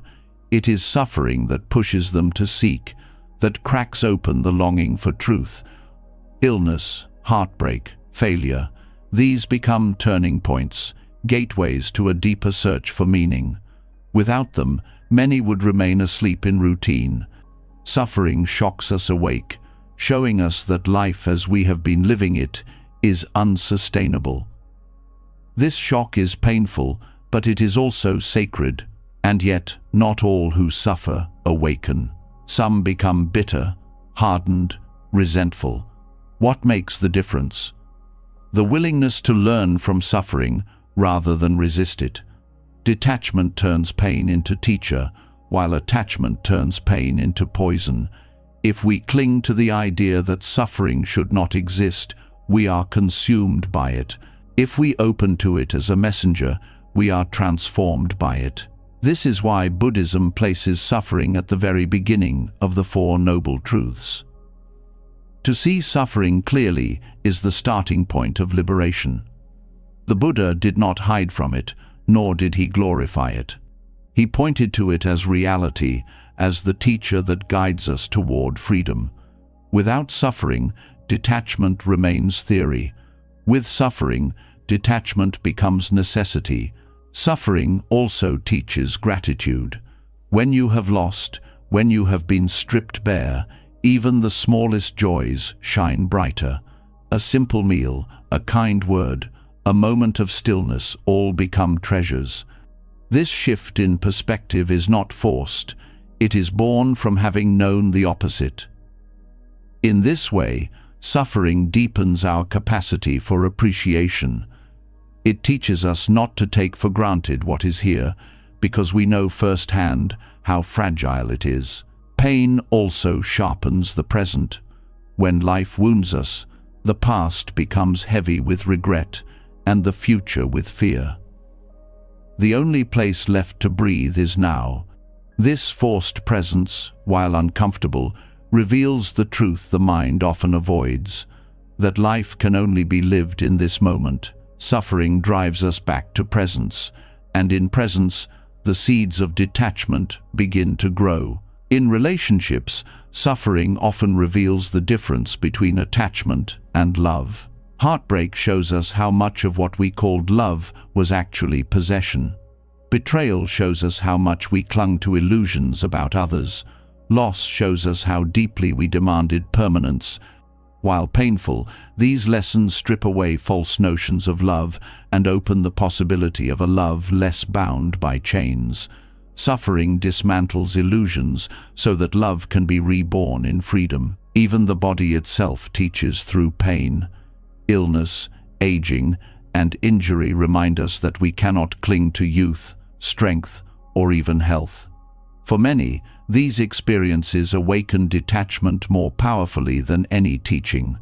To face the body's fragility is to confront the impermanence we often ignore. While difficult, it offers wisdom that comfort could never deliver. And so suffering, far from being an obstacle, is often the most effective gateway to detachment. It shatters illusions, humbles the ego, deepens compassion, sharpens gratitude, and forces presence. It strips away what is false so that we can see what is true. This does not mean seeking out suffering, but meeting it when it comes with openness rather than resistance. To suffer is to be human. To learn from suffering is to awaken. When we allow suffering to teach us, the chains of attachment loosen. We stop demanding permanence from what cannot last. We stop resisting truths that cannot be avoided. We stop shrinking from life's fragility and instead embrace it with open eyes. In this way, pain becomes not just something to endure, but a sacred guide, leading us to the freedom that comfort alone could never reveal. And after walking through the lessons that suffering brings, the path opens into something even more practical, something that touches every corner of our daily lives. Suffering shows us the cost of clinging, but the question remains, how do we live without that constant grasping? How do we work, love, create, and own without being trapped by possession? Buddhism calls this practice non-grasping, and it is not about rejecting life, but learning to hold it lightly, engaging fully while refusing to be chained. Non-grasping is not apathy. It does not tell you to walk through life empty-handed, refusing all bonds or responsibilities. It teaches the art of touching everything without letting it stick to you. A person who practices non-grasping can work with passion, love with depth, and enjoy possessions without being enslaved by them. The difference lies in the grip. Grasping says, "This must be mine, this must stay, this defines me." Non-grasping says, "This is here now, I will honor it, and when it changes, I will release it." This principle reshapes the way we approach work. Many people tie their identity and worth to achievements. Success becomes a possession, something they must cling to for meaning. Failure becomes unbearable because it feels like personal annihilation. Non-grasping allows us to engage in work wholeheartedly, but without letting results define us. You still strive, you still give your best, but you release the obsession with ownership of outcomes. The effort itself becomes the reward. This shift frees you from burnout because your energy no longer leaks into fear of failure or endless comparison. In relationships, non-grasping brings a quiet strength. Grasping tries to hold people in place, to freeze them into the roles we want them to play. But no one can remain fixed. Everyone changes. Non-grasping honors this truth. It allows us to love without control, to support without suffocation. We can walk beside others without trying to carry them in chains. And when relationships evolve or end, the pain is real, but it is not doubled by the illusion that they were ever ours to keep. Possessions, too, reveal the practice of non-grasping. The world constantly whispers that happiness lies in having more, holding more, securing more. But the more we cling to things, the heavier life becomes. Non-grasping does not reject possessions. It transforms the way we relate to them. You can own a home without being owned by it, enjoy wealth without fearing its loss, use tools and technology without being enslaved by the need for the newest and best.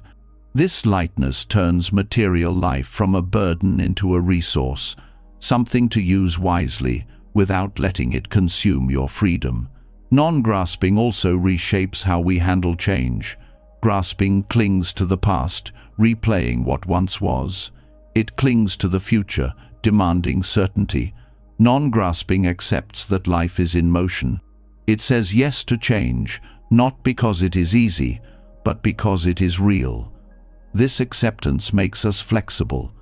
Instead of breaking under the weight of change, we bend with it. This resilience is one of the most powerful gifts of non-grasping. In daily practice, non-grasping can be cultivated through mindfulness. By observing thoughts and emotions without clinging to them, we train the mind to let go.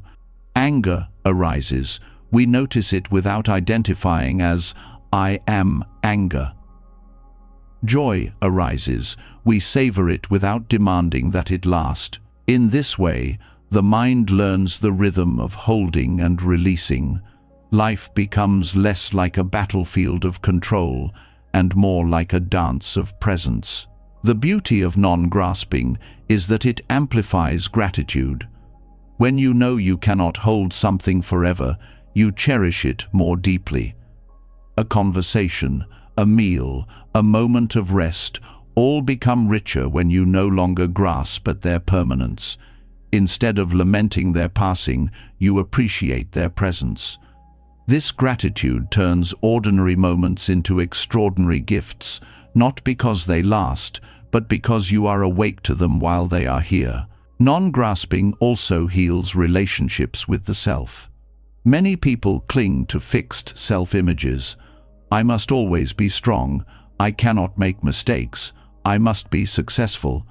These graspings create inner conflict because life inevitably contradicts them.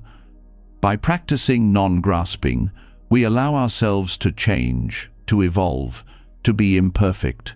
We stop clutching at old versions of ourselves and begin to honor the person we are becoming.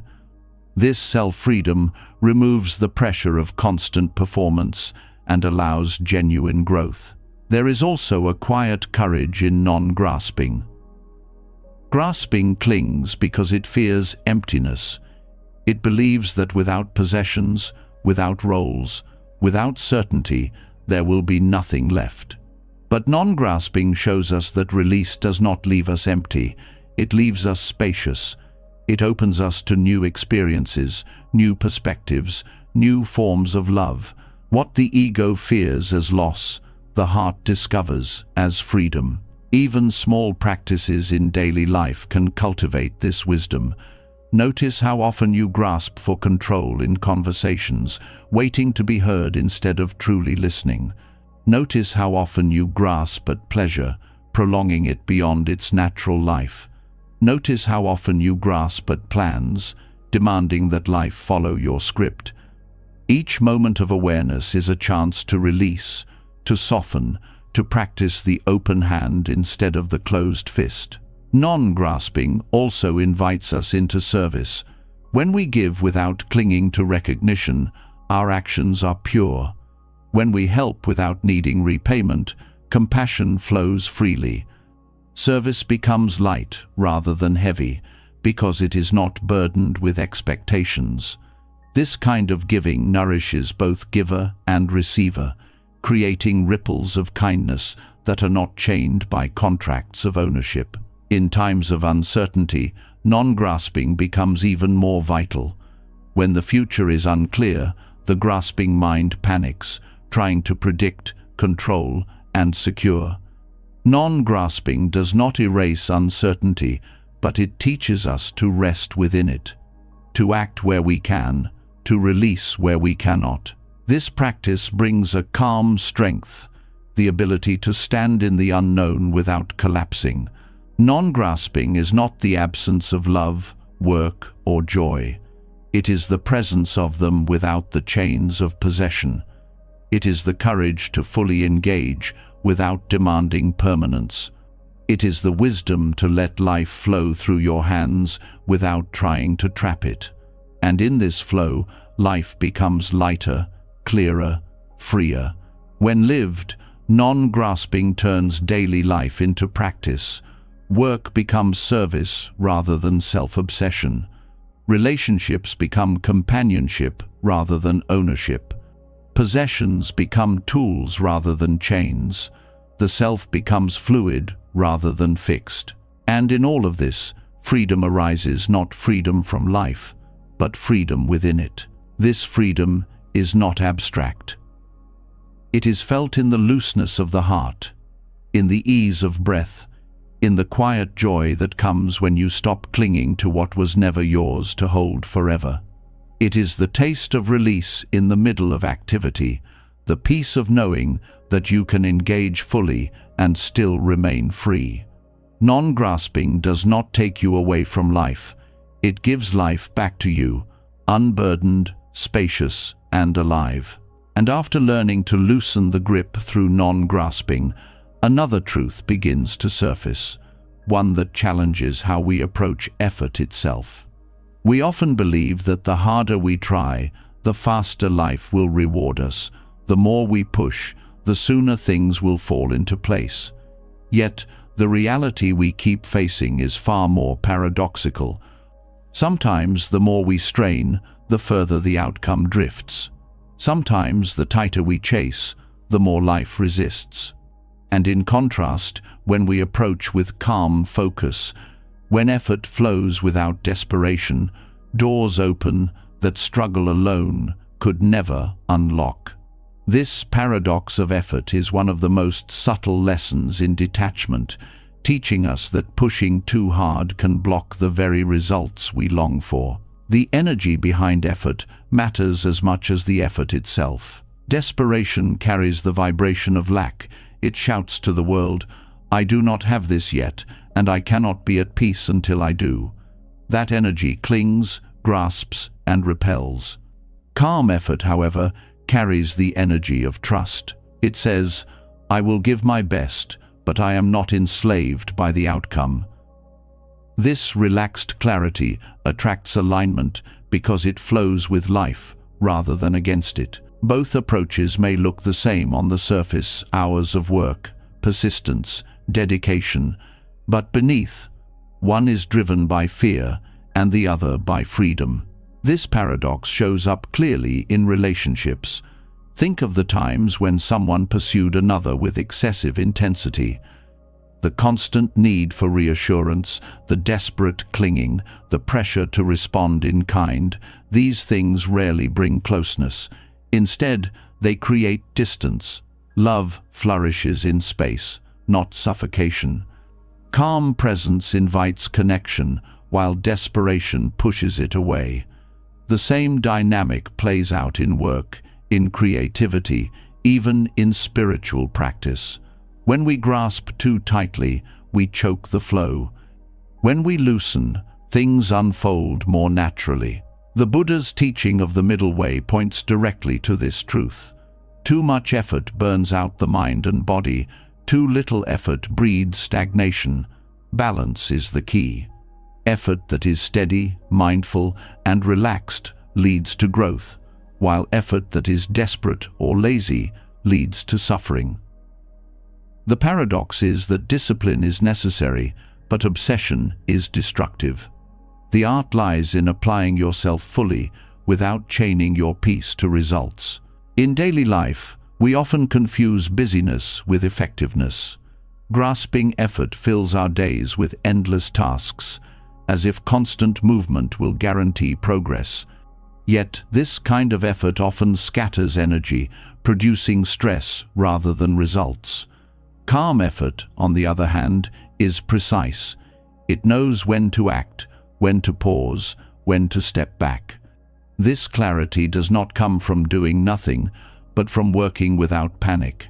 Non-grasping transforms effort into skillful action. There is also a psychological truth here. Studies in performance psychology show that overthinking and pressure decrease performance. Athletes who try too hard tense their muscles and lose fluidity. Artists who obsess about perfection paralyze their creativity. Students who panic about grades often block their memory recall.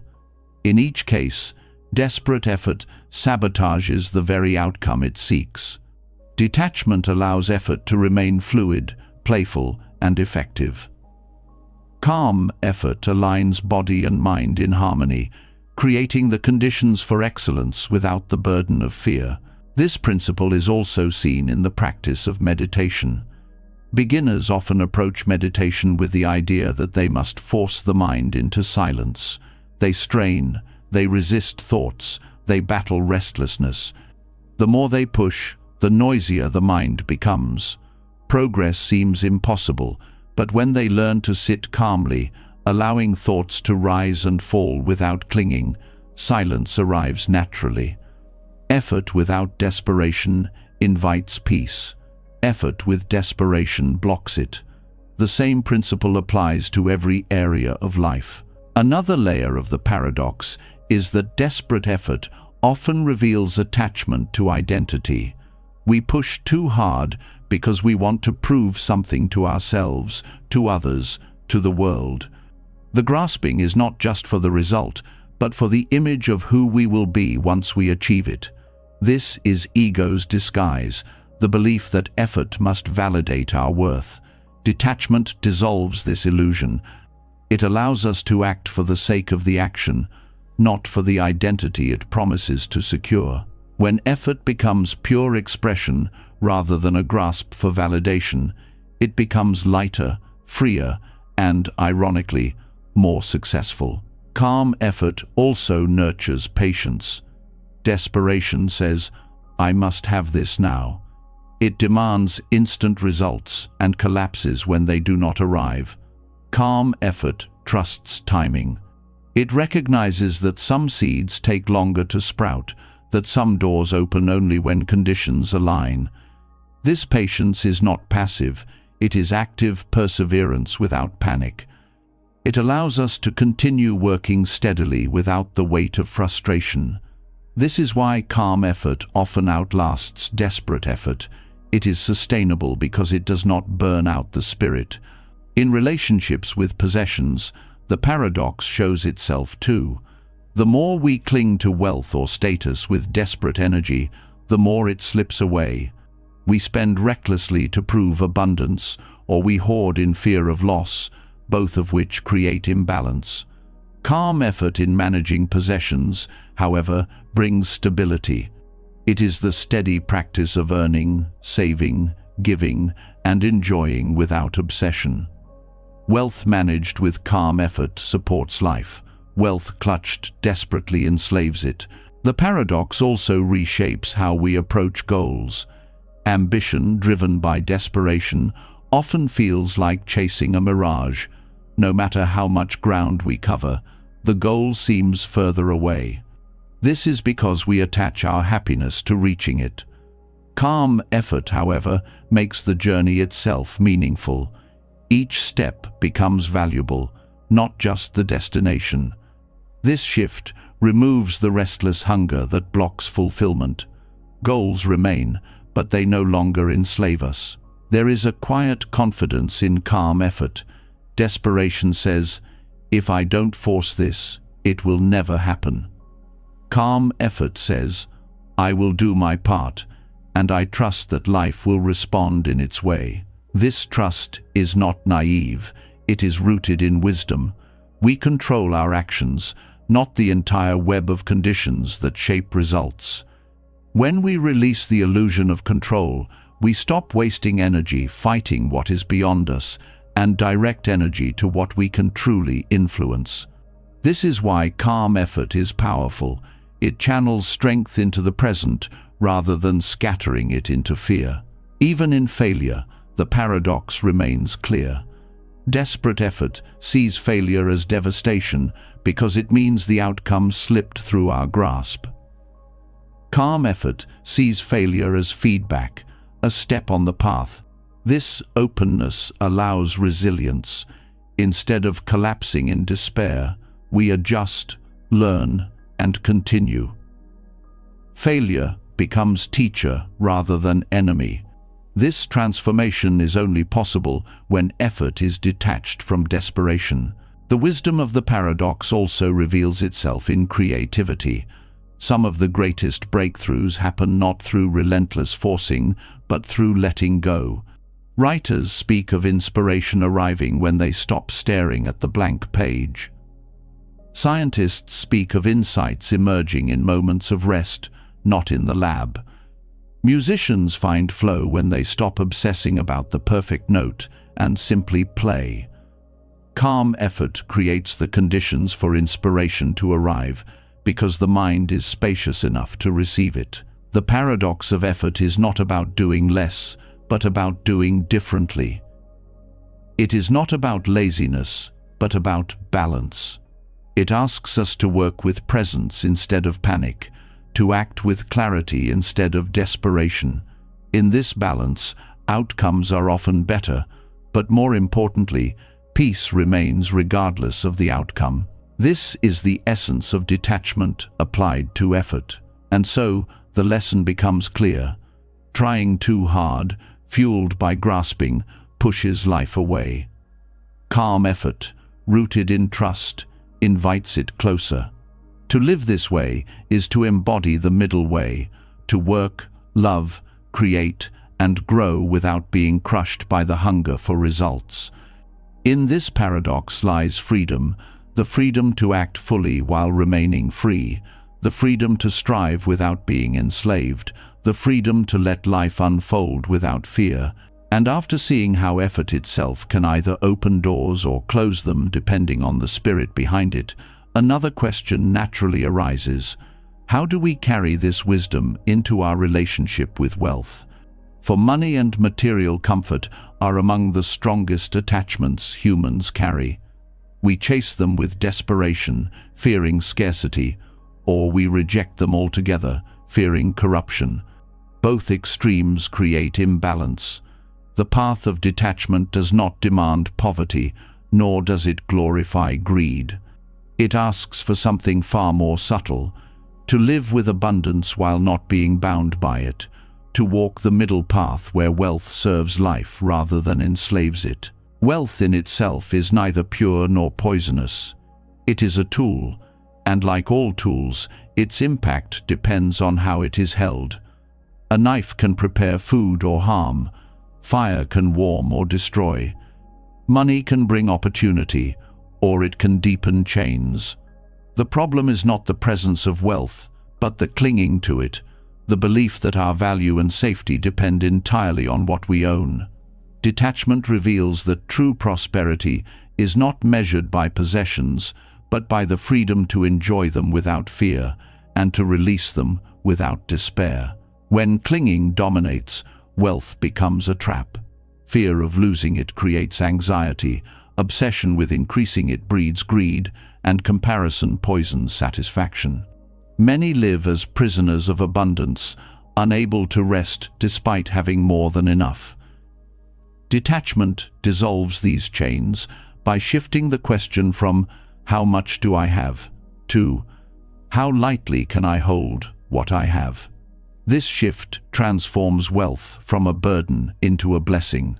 The middle path asks us to cultivate wealth with awareness and to use it with wisdom.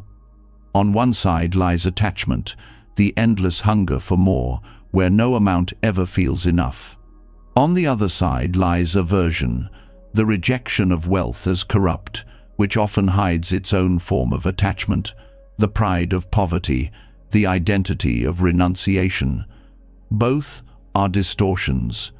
Detachment walks between them, seeing wealth neither as savior nor as enemy, but as resource. This perspective also redefines success. The world often equates prosperity with luxury, accumulation, and display. But from the view of detachment, prosperity is not about how much you own, but how free you are in your relationship with what you own. A person with modest means but no fear of loss can be more prosperous than a millionaire chained to anxiety. Abundance without detachment is fragile. Detachment turns even simple resources into wealth. Work and wealth are deeply connected, and detachment brings balance here as well. Many people sacrifice health, relationships, and peace of mind in pursuit of money, believing that once they reach a certain level, they can finally rest. But the finish line always moves, because grasping never ends. Detachment breaks this cycle by teaching us to align work with values rather than only profit. Wealth earned with integrity and balance supports life. Wealth earned at the cost of inner peace corrodes it. This middle path also transforms generosity. When attached to wealth, giving feels like loss, a subtraction from security. But with detachment, giving feels natural, because you see wealth as flowing energy rather than fixed possession. What you release returns in forms you cannot predict, not always materially, but in joy, in connection, in freedom. Generosity born from detachment is not obligation, it is freedom expressing itself. At the same time, Detachment prevents carelessness. To hold wealth lightly does not mean to waste it. Responsibility and wisdom remain essential. The middle path means enjoying without clinging and managing without hoarding. It is balance, knowing when to save, when to spend, when to share, when to let go. This balance protects us from both greed and neglect. Wealth also tests attachment to identity. Many define themselves by what they own: the car, the house, the clothing, the status. When these are threatened, self-worth collapses. Detachment removes this fragile link. It allows identity to rest on values, character, and presence rather than possessions. This shift creates stability, because external things will always change. When identity is no longer chained to wealth, true confidence grows. The middle path to prosperity also teaches contentment.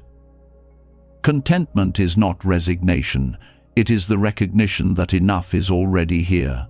Without contentment, wealth is never enough, because craving always demands more. With contentment, even simple comforts become rich. This does not mean abandoning ambition or growth. It means pursuing them without the poison of restlessness. In this way, prosperity is experienced at every stage, not postponed for some distant future. Detachment also reveals that wealth is not only material. Relationships, knowledge, health, time, peace, these too are forms of wealth. A person who clings only to money while neglecting these other riches lives in poverty of spirit. A person who balances them lives abundantly, even with modest means. This broader understanding of prosperity protects us from the trap of reducing life to numbers. The fear of scarcity often fuels grasping. Many cling to wealth not because they love it, but because they fear losing security. Detachment dissolves this fear by reminding us of impermanence. Nothing can be fully secured, not health, not possessions, not status. But freedom comes from realizing that peace does not depend on guarantees. Detachment replaces the illusion of control with resilience, the ability to adapt no matter what comes. This resilience is the true security wealth alone can never provide. Practical application of this wisdom means asking different questions about money. Instead of, "How can I get more?" ask, "How can I use what I have well?" Instead of, "How can I protect everything?" ask, "How can I live freely with what I hold?" Instead of, "How can I outdo others?" ask, "How can my resources serve what matters most?" These shifts do not decrease prosperity, they deepen it. They align wealth with purpose rather than fear. Even in times of abundance, detachment keeps us grounded. It prevents pride, the illusion that wealth makes us superior. And in times of loss, detachment prevents despair, the illusion that wealth was our only anchor. This equanimity allows us to move through financial highs and lows with dignity. Prosperity, then, is not about constant increase, but about steady freedom. The middle path of wealth is also about relationship with desire. Desires will always arise, but detachment questions them. Is this a genuine need, or is it the ego chasing display? By asking this, we filter out illusions and direct resources toward what truly supports life. Wealth is no longer wasted on endless craving, and the energy of money becomes aligned with clarity. Ultimately, the middle path to prosperity teaches that wealth is best held as a servant, never as a master.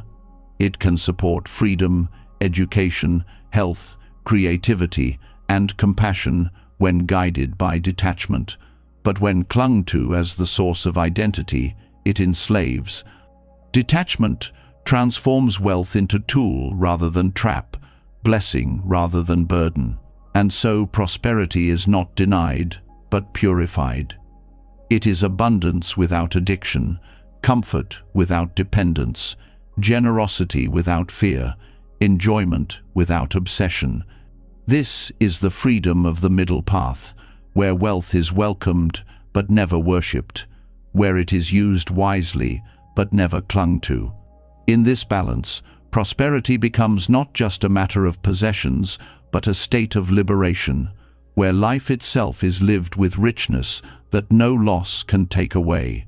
And once we understand how wealth can be held lightly, serving life without enslaving it, another weight emerges into view, one that money cannot ease, one that prosperity cannot solve.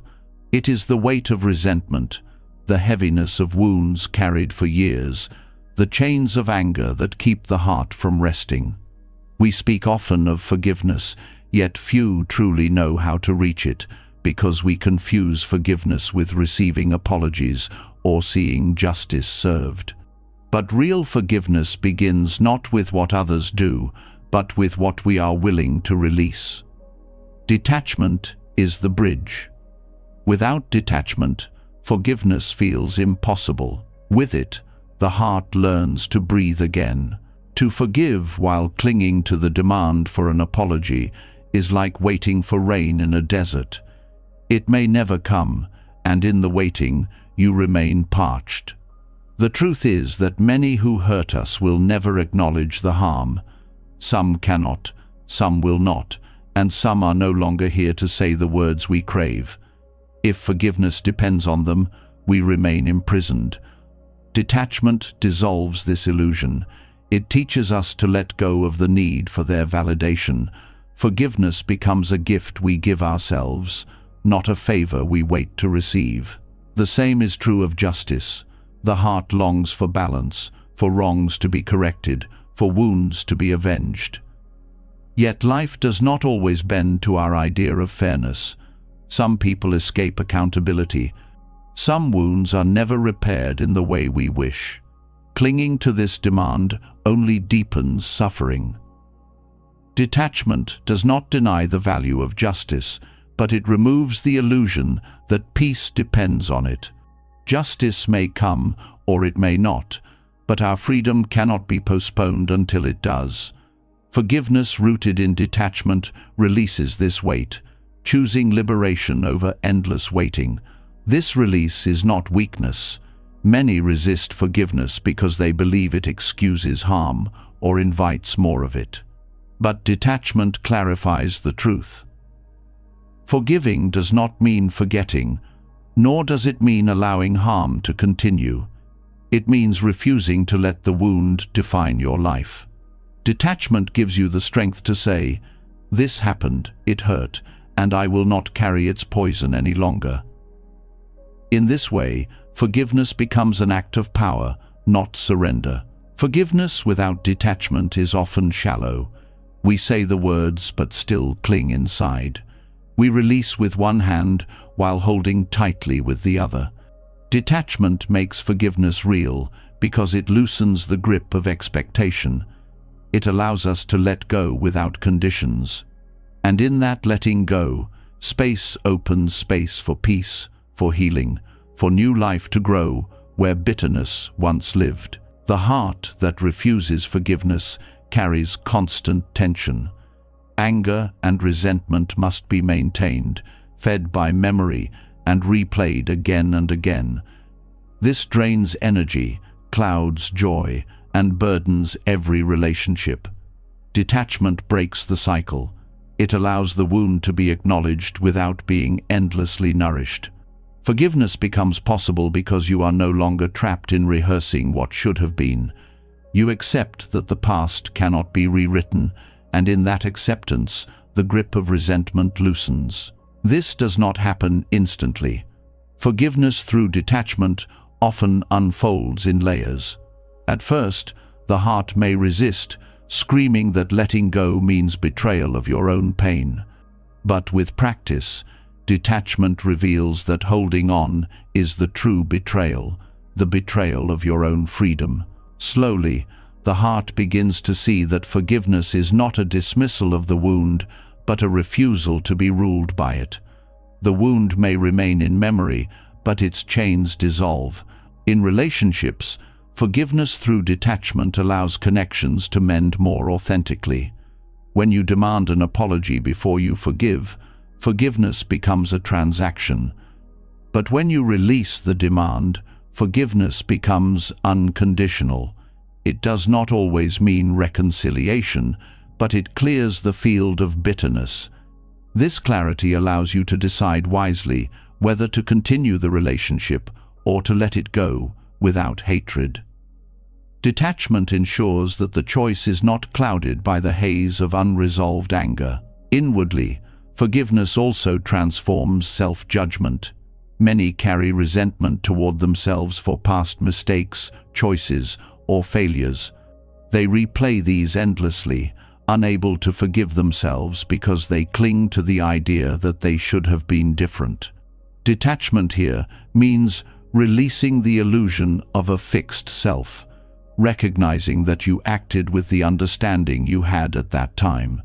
Forgiveness of self arises when you let go of the demand for perfection and open to growth.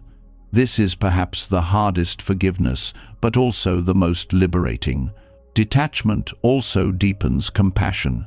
When we stop clinging to the image of others as permanent villains, we begin to see their humanity. We may not excuse their actions, but we recognize that their harm was born from their own ignorance, fear, or pain. This perspective does not deny responsibility. It widens understanding. Forgiveness flows more easily when we stop demanding that people be more than they were capable of at the time. Compassion is not approval, but it is a doorway to release. Forgiveness through detachment also prevents cycles of harm. When we cling to resentment, we often project it onto others, passing on the same pain we received. Detachment breaks this chain. By releasing the need for revenge, we stop the ripple of harm. The cycle ends with us. This is why forgiveness is not just personal, it is also a gift to the world. On a spiritual level, forgiveness through detachment aligns us with impermanence. The people who hurt us, the pain they caused, even the emotions tied to it, none of these are permanent. Clinging to resentment is an attempt to make the past permanent, to freeze it in place. But when we release, we align with reality. The past is gone, and we are free to live the present without its weight. This alignment brings a profound sense of peace, because we stop demanding that life be something it can never be, unchanging. Forgiveness does not mean that memory vanishes. Detachment does not erase the past, it changes our relationship to it. We remember without chains, without the sting of obsession. The memory becomes information rather than torment. It shapes wisdom without dictating suffering. This transformation is possible only when we let go of the need for repayment. And so, the role of detachment in forgiveness is not small, it is central. Without detachment, forgiveness is a word. With it, forgiveness becomes a lived reality, a freedom that no apology or verdict could ever provide. The heart no longer waits for others to make things right. It finds its own release, its own peace, its own liberation. And in that release, forgiveness ceases to be a duty and becomes a natural expression of freedom. And after seeing how detachment frees the heart through forgiveness, another question rises that shapes how we walk through life itself. What does it mean to act with full presence, yet not cling to results? Many confuse detachment with indifference, believing it means giving half-hearted effort. But the truth is the opposite. Detachment is not about caring less. It is about caring fully for the process while letting go of the chains that bind us to the outcome. This distinction between detachment from outcome and detachment from process is subtle but powerful. To misunderstand it is to risk falling into passivity. To understand it is to unlock a way of living where every step becomes meaningful, even if the destination never arrives. When we cling to outcomes, our energy narrows into obsession. We measure each moment by how close it brings us to the goal, and in doing so, we miss the richness of the journey. A student studies only for grades, not for learning. An artist creates only for applause, not for expression. A worker labors only for promotion, not for excellence. When the outcome is delayed or denied, despair floods in, and the process itself feels wasted. Detachment breaks this illusion. It says, the process matters in itself. The outcome is uncertain, but the effort is real, alive, and transformative. This does not mean the destination is meaningless. Goals give direction, they shape our path. But the grip on the goal is what enslaves us. Detachment allows us to set intentions and move toward them without being shattered if life unfolds differently. The paradox is that by releasing obsession with outcomes, we often reach them more naturally because our energy is not drained by anxiety. Effort flows when we stop clutching at guarantees. Detachment from process, however, is a misunderstanding that must be avoided. Some think detachment means withdrawing effort, being careless, drifting passively, but this is indifference in disguise. True detachment asks for full commitment to the process. The artist must still pick up the brush. The worker must still give their craft. The seeker must still meditate. The parent must still nurture. The difference is that the heart is not enslaved by what follows. You give your best, not because of what it will bring, but because the giving itself is meaningful. The Buddha taught about right effort, which is effort free from craving and aversion. This is not half effort. It is wholehearted action guided by wisdom.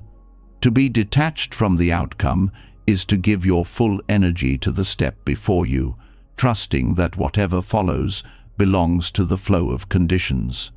In this way, detachment does not weaken discipline, it strengthens it. Because when you are not crushed by fear of failure, you are free to continue regardless of results. The distinction becomes clear in failure. When attached to outcomes, failure feels devastating because all effort seems wasted. But when committed to the process, failure becomes another step of growth. A runner who trains daily may not win the race, but the discipline, health, and clarity gained are victories in themselves. The outcome may slip away, but the process has already transformed them.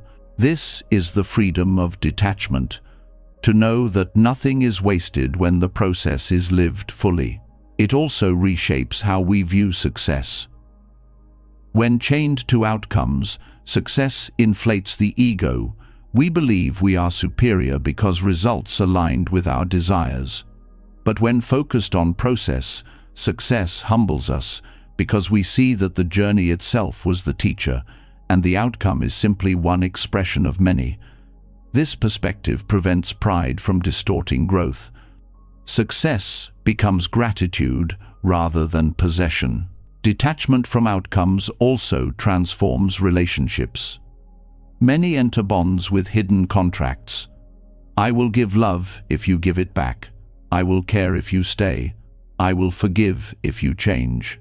These are outcome-driven conditions.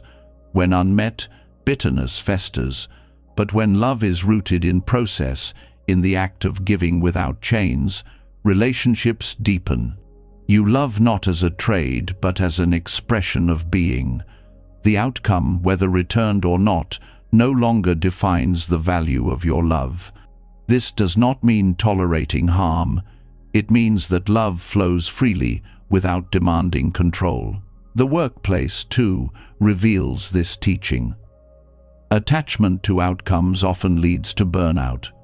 Workers sacrifice health and joy chasing promotions, recognition, or financial goals. But those who commit to the process of meaningful work, solving problems, serving others, learning skills, find satisfaction even when recognition lags. Their motivation rests in the value of the work itself, not only in the prize at the end. Detachment makes work sustainable because it nourishes rather than depletes. In creativity, the principle shines brightly. The artist who paints for applause may never be satisfied, for applause fades. The writer who chases fame may collapse under rejection, but the creator who pours themselves into the process finds joy even in solitude, even in obscurity. The art itself becomes the reward. Paradoxically, such work often resonates more deeply with others because it is born from authenticity rather than desperation. This distinction also heals spiritual practice. Many approach meditation or prayer with the goal of enlightenment, peace, or visions. When these outcomes do not arrive quickly, frustration sets in. But true practice is about the process: sitting, breathing, returning to awareness. Enlightenment, if it comes, is a byproduct. The practice itself is the path. When we let go of demanding outcomes, spiritual practice becomes steady and sustainable. Detachment from outcome also cultivates patience. Clinging to results demands speed. I must arrive now. I must achieve soon. This urgency breeds tension, but when anchored in process, time loses its tyranny. Growth may take years, yet every step carries value. Patience blooms because the journey itself is fulfilling.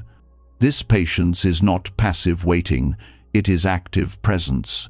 One of the deepest lessons here is freedom from fear. Attachment to outcomes creates constant anxiety. What if I fail? What if I never arrive? What if all effort is wasted? These fears haunt every step. But when we release the outcome, fear loosens its grip.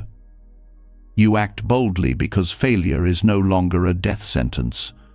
The process itself has meaning, regardless of what follows. This freedom empowers risk, courage, and resilience.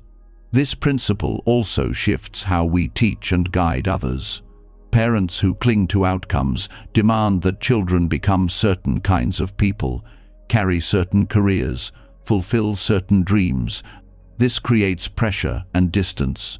But parents who value the process nurture curiosity, kindness, resilience.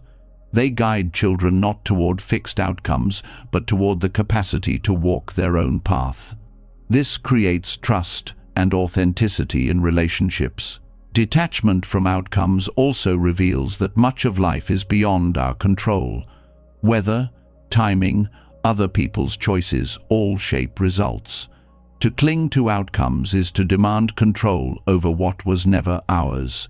To detach is to focus on what is ours: intention, effort, presence. This clarity brings peace because we stop fighting battles that cannot be won. And yet, this does not mean abandoning goals. Detachment from outcomes still allows vision, planning, and direction. It means holding them lightly, adjusting when life shifts, and not letting identity collapse when results differ. Goals remain, but they guide without enslaving. The focus returns to walking well, not obsessing over the horizon. Ultimately, the balance is this: surrender the destination, but honor the journey. Detachment from outcome frees us from the tyranny of results. Commitment to process ensures that life is lived with depth, integrity, and presence.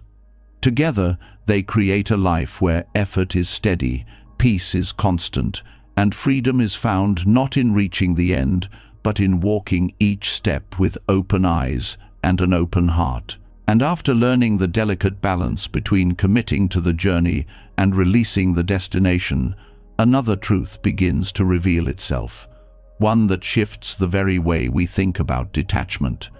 For much of the path, we speak of letting go, of loosening our grip on desires, identities, outcomes, and possessions. But there is a deeper layer where letting go is not the full answer. Sometimes the mind's attempt to let go is still another form of struggle, another hidden grasping in disguise. What if the practice is not about pushing things away, but simply allowing them to be? The power of let be transforms detachment into something softer, more natural, and far more sustainable. When we try too hard to let go, we create resistance. The mind says, I should not feel this anger, I should not want this desire, I must get rid of this thought. But in that very effort, we tighten the knot. Pushing away is still clinging to the idea of how things should be. Letting be breaks this cycle.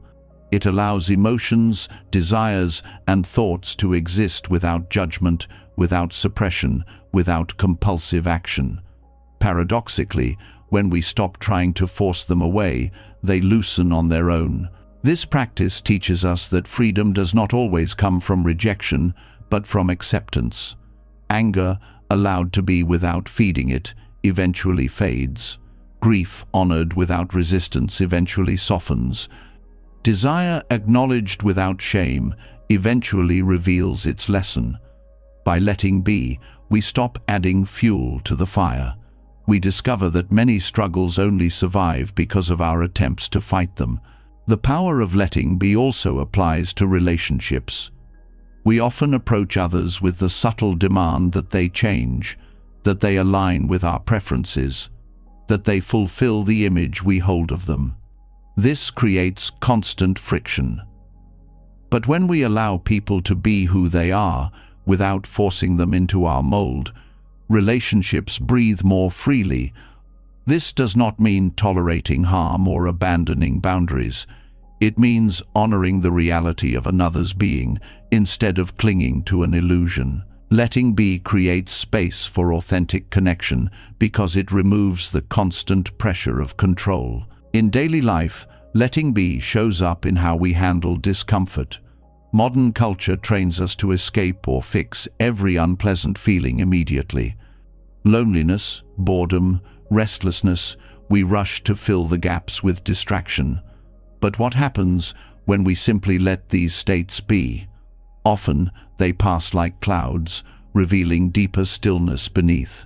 By allowing them, we learn they are not threats but passing experiences.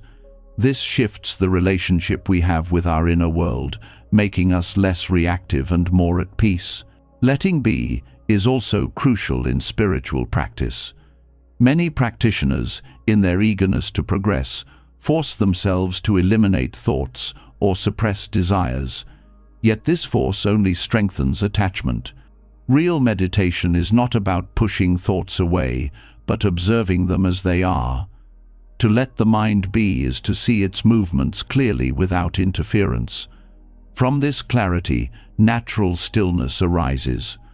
This is why masters often say the mind does not need fixing, it needs space. This approach reshapes how we understand healing.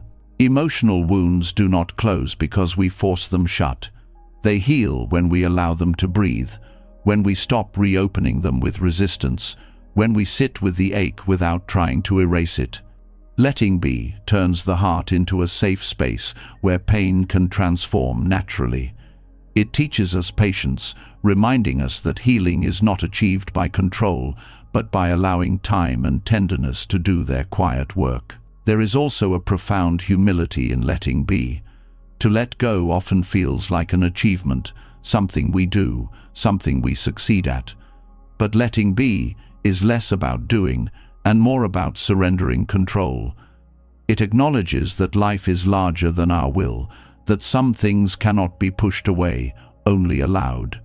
This humility opens us to grace, to the unfolding of life beyond our demands. The practice also reveals the difference between repression and release.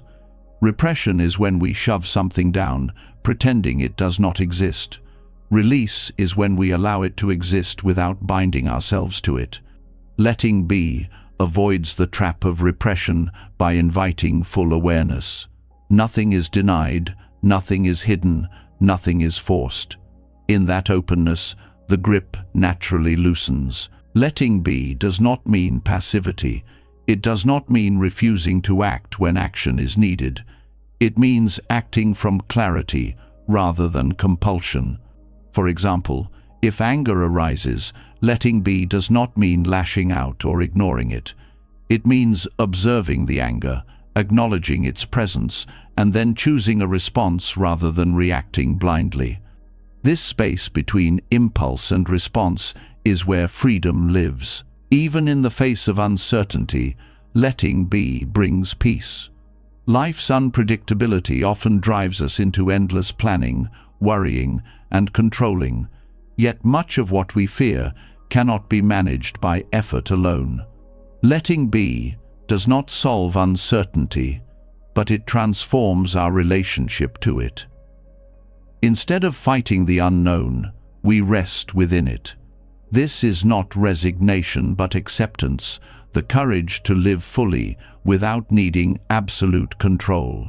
This principle extends to how we relate to the world itself. So much conflict arises because we refuse to let the world be what it is. We demand that politics align with our ideals, that society move at our pace, that nature follow our conveniences. While action is necessary for change, suffering multiplies when we believe the world must conform perfectly to our will. Letting be allows us to act wisely without drowning in frustration. It helps us hold the tension between engagement and acceptance. The beauty of letting be is that it dissolves the constant inner battle. Life does not need to be resisted at every turn. We can allow the flow of joy and sorrow, of gain and loss, of clarity and confusion. This openness does not weaken us, it makes us resilient. Because when we stop resisting what is, we stop being broken by it. We bend, we adapt, we endure, and so letting be becomes a deeper expression of detachment. Letting go loosens the grip on what we hold. Letting be releases the struggle with what already is. Together, they form a complete freedom, freedom from clutching at the future and freedom from fighting the present. This freedom is not abstract. It is lived in every breath, every thought, every relationship. To let be is to walk through life with open hands and an open heart. It is to allow things to arise and pass without chains. It is to recognize that peace does not come from forcing life into shape, but from allowing it to show itself as it is. And in this allowing, we find the quiet strength that no storm can shake. And after seeing the freedom that comes from letting things be, instead of constantly forcing them away, we now arrive at one of the most hidden and uncomfortable truths on the path. Sometimes it is not the joy we cling to, not the possessions, not even the people, but our pain itself. As strange as it sounds, many carry suffering like a badge, holding it close because it gives them identity, meaning, or familiarity. To let it go feels like losing a part of who they are. Emotional attachment to suffering is one of the most powerful chains because, unlike wealth, relationships, or desires, pain disguises itself as truth. Suffering becomes identity when we repeat its story until it defines us. A heartbreak becomes "I am unlovable." A failure becomes "I am worthless." A betrayal becomes "I am always a victim." These stories are not just memories, they become the foundation of self-image. And once the mind accepts them as identity, it clings, even when the clinging hurts. Why? Because identity, no matter how painful, feels safer than emptiness. Better to be someone wounded than to face the unknown of who we are without the wound. This attachment to suffering also arises from familiarity. Pain repeated becomes strangely comfortable. The mind learns its contours, its rhythm, its weight. Joy feels unfamiliar, even threatening, because it does not fit the story we have built. And so, when moments of peace or happiness arise, they are dismissed quickly. This won't last. This isn't me. The suffering, though heavy, feels like home. To detach from it requires stepping into unfamiliar territory, which the mind resists. There is also the subtle reward of suffering. It can draw sympathy, attention, or care from others. Without realizing it, people cling to pain because it brings validation. To let go of suffering feels like losing the attention it draws. Yet this is a fragile comfort, because it depends on others continuing to feed the wound. Detachment teaches us to seek deeper freedom, peace that does not require being seen as broken. On another level, attachment to suffering comes from fear of responsibility. If we release our pain, we can no longer explain away inaction or avoidance. Clinging to wounds becomes an excuse. I cannot change because I am damaged. I cannot grow because I was hurt. The suffering becomes both prison and shield. Detachment challenges this shield, asking us to face life without excuses, which can feel terrifying but is the only path to freedom. The Buddhist teaching of the second arrow points directly to this dynamic. The first arrow is life's unavoidable pain, loss, illness, disappointment. The second arrow is what we add, the identity, the story, the resistance. We cannot always avoid the first arrow, but the second is self-inflicted, and yet many cling to the second arrow as if it were essential. Detachment from suffering means dropping the second arrow, refusing to define ourselves by the wound. This practice requires courage. To release attachment to suffering means stepping into the unknown of who we are without it. It means risking new joy, new connection, new identity. It means admitting that pain is not the core of who we are, but a passing state. For many, this feels like death, because the ego is deeply invested in being the one who suffers.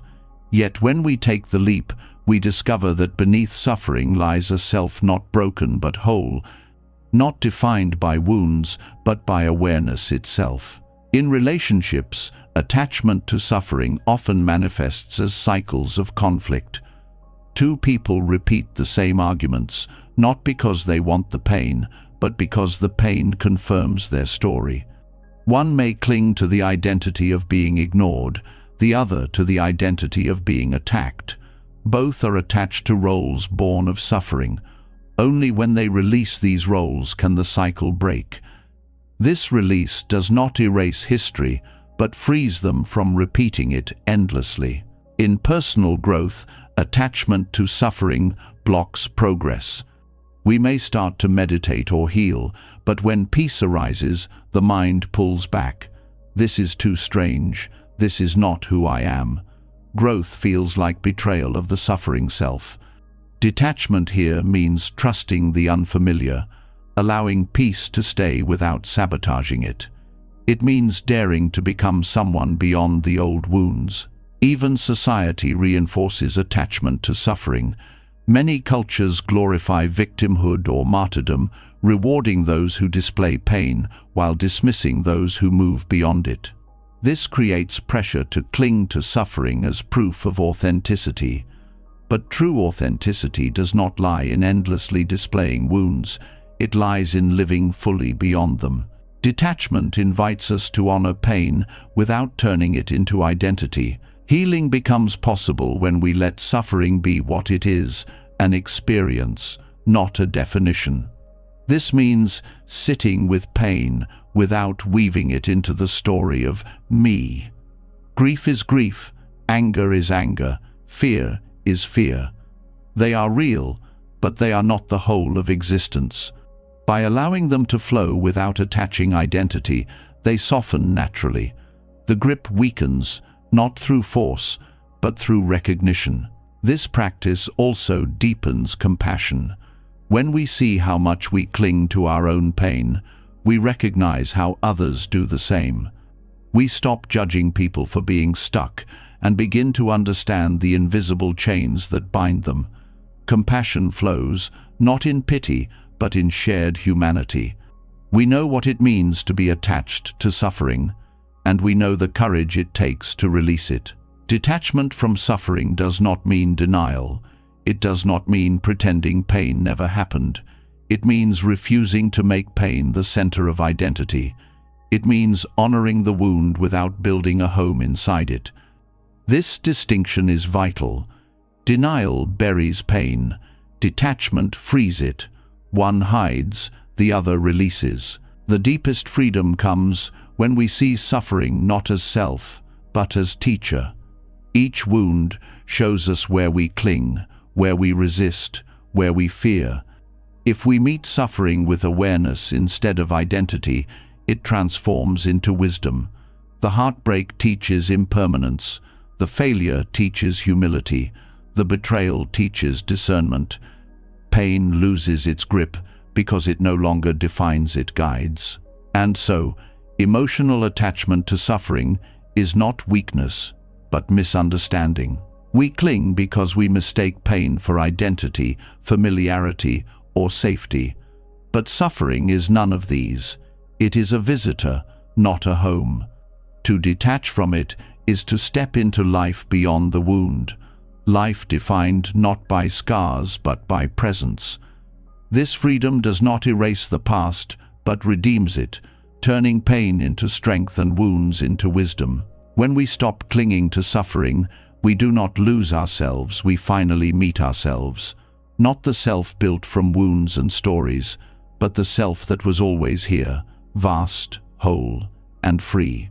And after uncovering how people sometimes cling to suffering as if it were their very identity, the next step is to see how the same pattern plays out in one of the most beautiful expressions of human life: creativity. Just as we hold on to pain because it defines us, we often hold on to recognition because it validates us. Artists, writers, musicians, creators of every kind can become prisoners of praise, slaves to approval, or paralyzed by fear of judgment. Yet creativity in its purest form does not bloom from applause, but from freedom. Detachment here is not about rejecting art or abandoning ambition.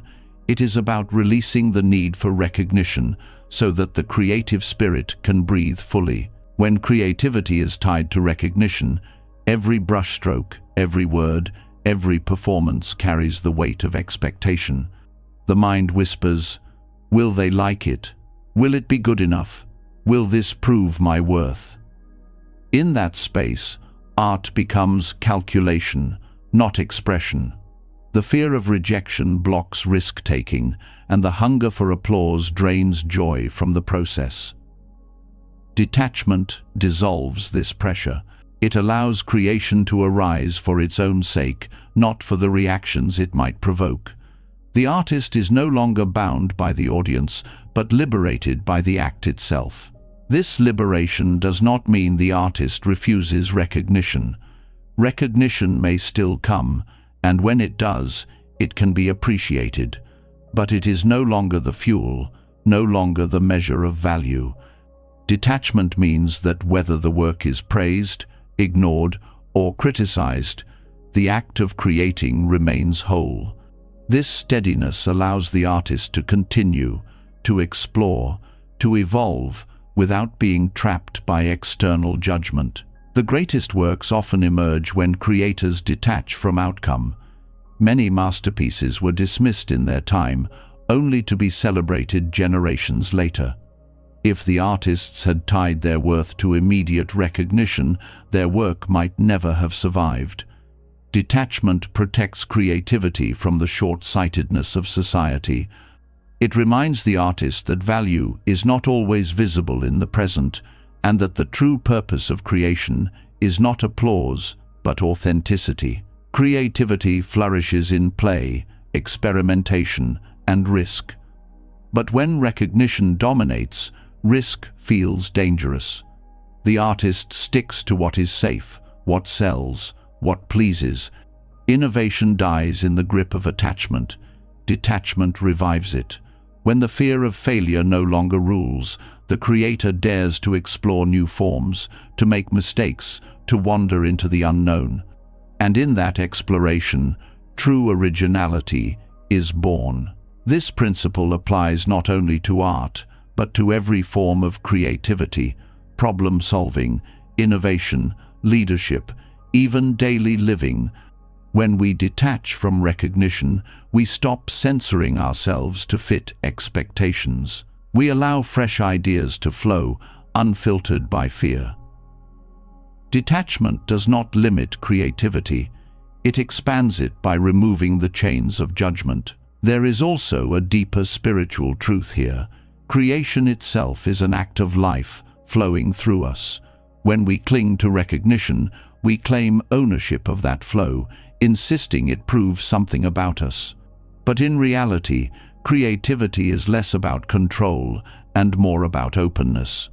The artist does not invent beauty but channels it. The musician does not own the melody but receives it. Detachment honors this flow, allowing it to move freely without being suffocated by ego. This does not mean that skill, discipline, or refinement are unimportant.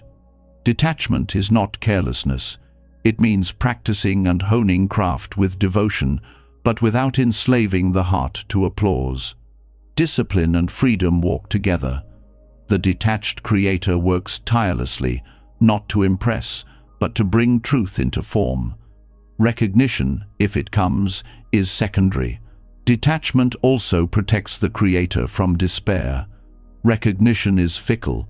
Tastes change, trends fade, audiences shift. If value is tied to these unstable measures, the artist's spirit rises and falls with every review. But when value rests in the act of creation itself, the spirit remains steady. Criticism becomes feedback rather than devastation. Success becomes encouragement rather than addiction. This resilience sustains creativity for a lifetime. The power of detachment also transforms collaboration. When ego clings to recognition, collaboration becomes competition. Who gets credit? Whose idea dominates? Detachment dissolves this hunger. The focus shifts from ownership to shared creation, from mine to ours. In this openness, collaboration becomes richer, blending diverse perspectives into something greater than any individual could achieve.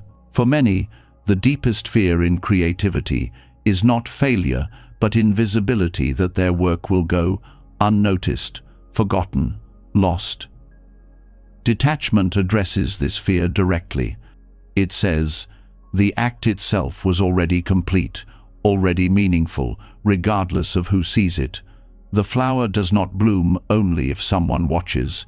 It blooms because blooming is its nature.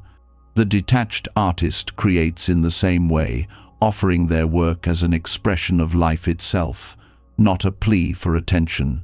This shift also heals perfectionism. Perfectionism is attachment disguised as discipline, the desperate need for the work to be flawless so that recognition is guaranteed. But perfectionism suffocates creativity, leading to endless editing, hesitation, or abandonment. Detachment allows imperfection, not as laziness, but as honesty. Life itself is imperfect, and art that reflects this carries authenticity. By releasing the demand for flawless recognition, the artist allows the work to live. Creativity also teaches detachment in return. Every creation, once released into the world, takes on a life of its own. Readers interpret books differently than writers intended. Listeners hear songs through the filter of their own experiences. Audiences project meanings the creator never imagined. To cling to total control is futile. Detachment honors this truth, allowing the work to belong to the world rather than clinging to how it should be received. In practice, cultivating detachment in creativity means returning to presence. To write, paint, play, build not for tomorrow's applause, but for today's act. To enter the flow where time dissolves and the self disappears. In these moments, recognition does not matter. The process itself is fulfillment. This presence is the heart of creative freedom, and so, detachment in creativity is not the end of ambition but its purification. It refines the motivation behind art, shifting it from ego to expression, from fear to freedom. It protects against the poison of recognition without denying its sweetness. It sustains the creative spirit through failure, success, obscurity, and change. It allows art to be what it was always meant to be, a celebration of being alive, unbound by the chains of applause. To create without fear is to return to the innocence of childhood play, where building, drawing, or singing was done for the joy of it, not for validation. Detachment restores this innocence in adult form. It is the freedom to risk, to explore, to share, without being broken by silence or inflated by praise. This is why artists flourish when they release attachment to recognition, because they finally return to the source of creativity itself, the unfiltered, unstoppable flow of life. And after seeing how creativity expands when freed from the chains of recognition, we begin to notice another form of attachment that is far less visible, but perhaps even more powerful. It does not live in possessions, relationships, or even achievements. It lives in the mind itself. We cling not only to things, but to ideas and beliefs. These invisible attachments are some of the hardest to release because they disguise themselves as truth. We do not say, "This is my belief, and I cling to it." We say, "This is how things are." Rigidity of thought closes the door to wisdom because it leaves no space for new understanding. Attachment to ideas offers the illusion of safety. Beliefs give structure, identity, and stability in a world that constantly changes. They tell us who we are, who others are, and how life should unfold. Yet when we grip them tightly, we become blind to perspectives that do not fit. We dismiss anything that threatens our mental structure, not because it is false, but because it is unfamiliar. Detachment from beliefs does not mean abandoning values or drifting in confusion. It means holding our thoughts lightly, with openness to growth, knowing that wisdom requires flexibility. Rigid attachment to ideas creates conflict, both within and without. When the mind insists on being right, every disagreement becomes a threat. Conversations turn into battles, relationships fracture, communities divide. This is not caused by the diversity of beliefs, but by the clinging to them. Detachment allows us to engage in dialogue with humility, to listen without fear, to change when new truth is revealed. Openness does not weaken conviction, it strengthens wisdom, because it roots our understanding in reality rather than ego. On a personal level, attachment to beliefs often blocks transformation. Someone may believe, "I am not creative," or "I will never change," or "people cannot be trusted." These thoughts become invisible chains, shaping behavior and limiting possibility. When life offers evidence to the contrary, the mind rejects it, because clinging to the belief feels safer than questioning it. Detachment invites us to step back and ask, "Is this thought serving me or binding me?" In that space, growth becomes possible. Beliefs also shape identity, and identity resists change.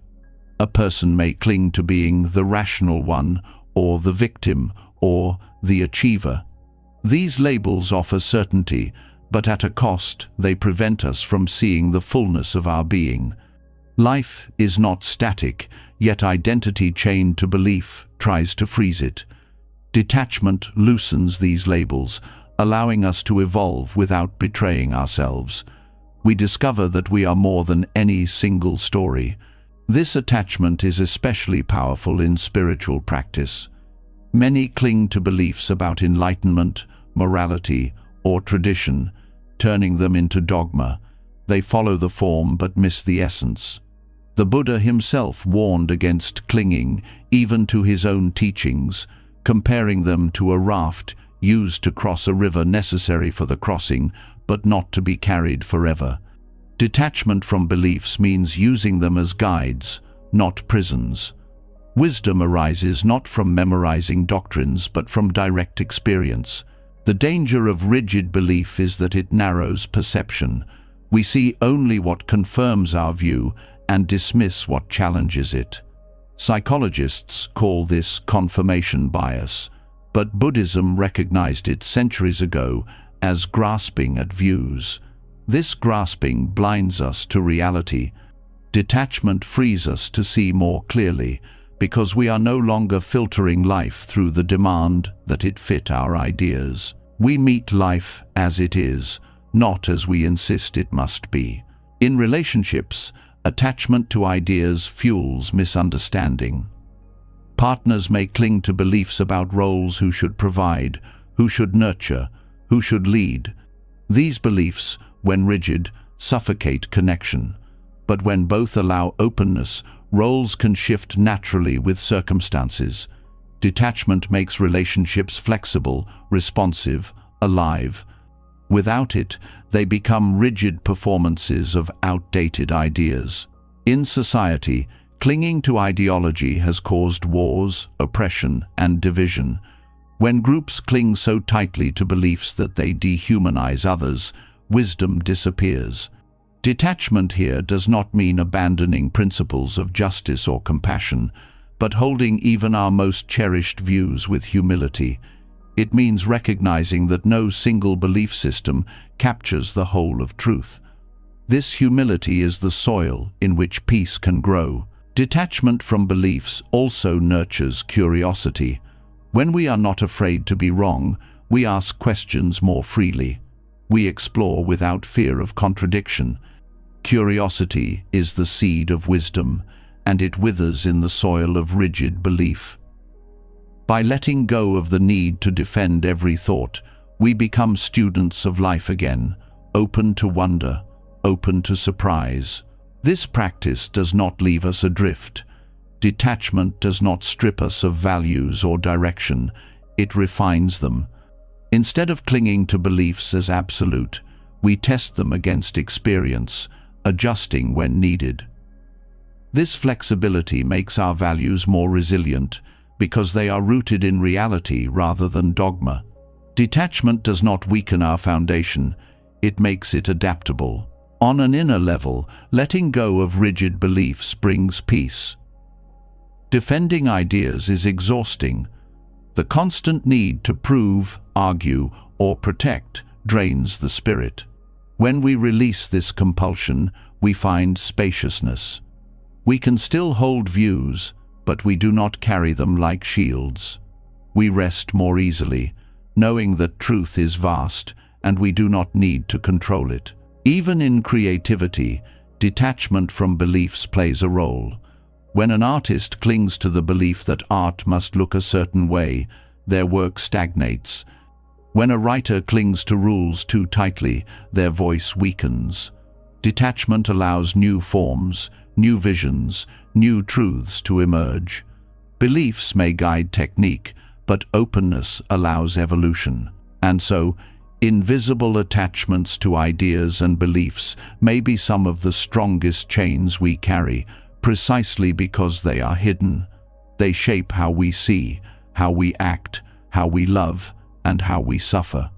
To loosen them is to reclaim freedom, not freedom from thought, but freedom from rigidity. It is to live with beliefs as companions rather than masters, guides rather than prisons. In this freedom, wisdom emerges. Because wisdom does not arise from defending what we already know. It arises from openness, from humility, from the courage to say, perhaps there is more. Detachment from beliefs does not empty the mind, it clears space for truth to enter. And in that space, wisdom unfolds naturally, like light entering a room once clutter has been cleared away. And after uncovering how invisible attachments to beliefs quietly shape and limit our freedom, the path invites us to look outward, to a teacher that has been beside us all along, yet often goes unnoticed. Where the human mind clings, nature releases. Where we fight against change, nature moves in rhythm with it. Among the most powerful teachers in this silent school are the trees. They live without rush, without resistance, and without clinging. Through their seasonal cycles, they show us what it means to embrace impermanence, to let go not as a loss, but as a natural part of life. When autumn arrives, the tree does not resist. It does not fight to keep its leaves, even though they have defined its beauty all summer long. It releases them, one by one, with no complaint, no bargaining, no fear. And in that release, the tree does not become empty. It prepares itself for rest, for renewal, for another spring. This rhythm reveals what detachment truly looks like. To let go is not to die inside, but to honor the cycle of change. Humans, unlike trees, cling desperately to seasons of life. We hold on to youth, to relationships, to roles, to successes long past their time. When life asks us to release, we resist, and the resistance multiplies suffering. The tree shows another way. It teaches that every season has its gift: growth, flowering, harvest, shedding, and rest. None is superior, all are necessary. When we align with this truth, impermanence no longer terrifies us. It becomes the pulse of life itself. The lesson of the tree extends beyond seasons into every part of existence. The way branches bend in storms shows resilience born of surrender. Trees do not break by resisting every gust. They sway, they yield, they move with the wind. This is the essence of detachment. To cling rigidly is to snap. To bend is to survive.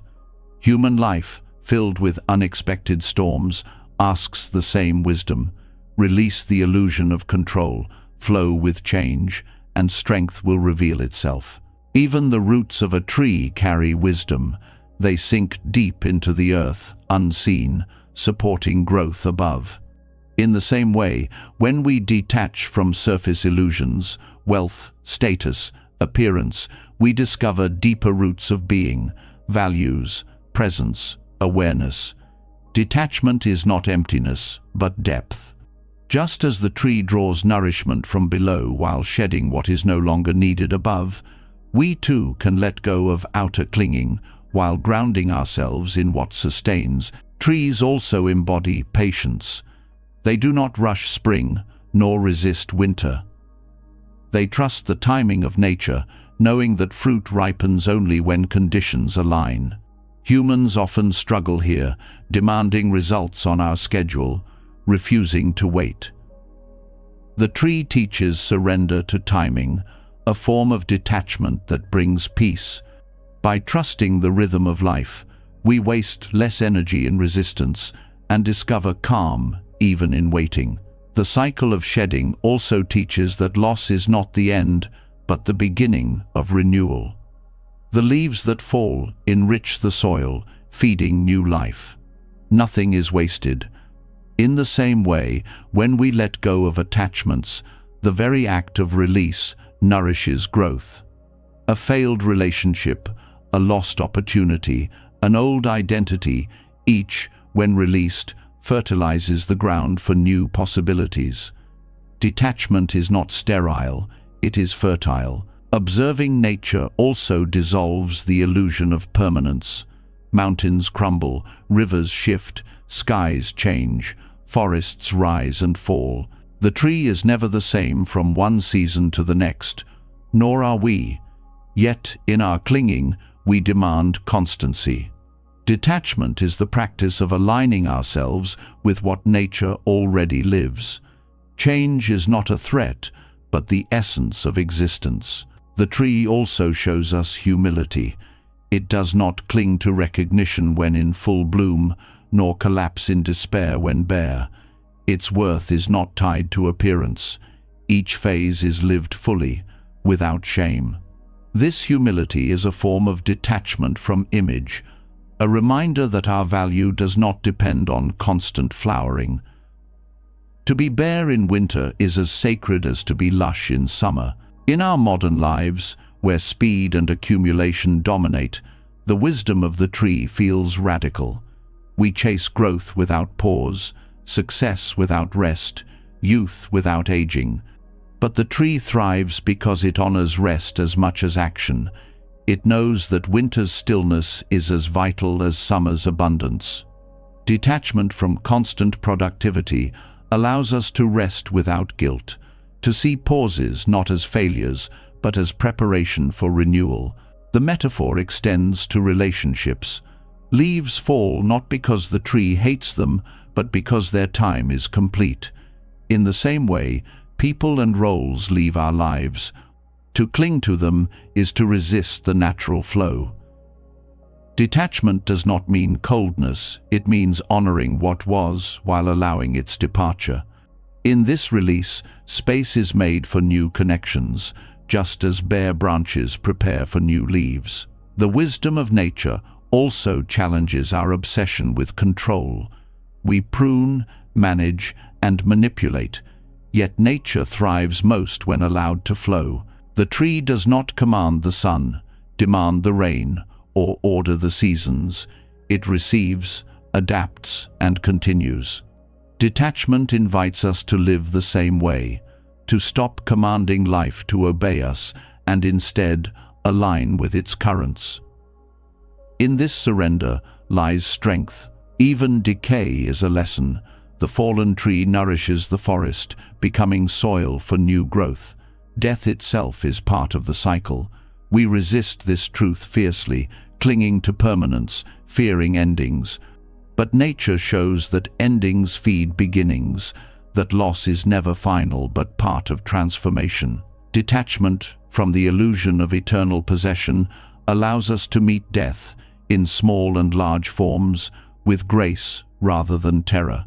To live like the tree is to embody impermanence with dignity, to grow when it is time, to release when it is time, to rest when it is time, to let each season unfold without demanding it stay forever. This is not weakness but wisdom. It is the natural rhythm of detachment, lived not as theory but as being. And so, the tree's way of letting go is not about abandonment but about flow. It is not about indifference but about harmony. It is not about losing but about transforming. In learning from nature, we remember what the mind forgets, that life is not a straight line but a cycle, and that freedom comes not from fighting the cycle, but from moving with it. In this way, every leaf that falls, every storm that passes, every winter that deepens, becomes not a threat, but a teacher, reminding us that impermanence is not the enemy, it is the path to peace.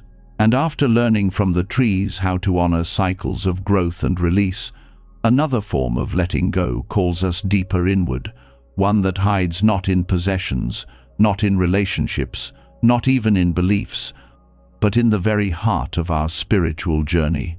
For many seekers, the path brings moments of light, visions, bliss, flashes of clarity, and mystical states that feel like touching eternity itself. These moments can be beautiful, but they are also dangerous when clung to. The mind, hungry for permanence, tries to trap them, to repeat them, to build identity around them. Yet the very grasping that holds on to spiritual highs is the same grasping that blocks awakening. True freedom asks us to be detached even from the most sacred experiences. Visions and mystical states often feel like proof, evidence that we are progressing, that we are special, that enlightenment is near.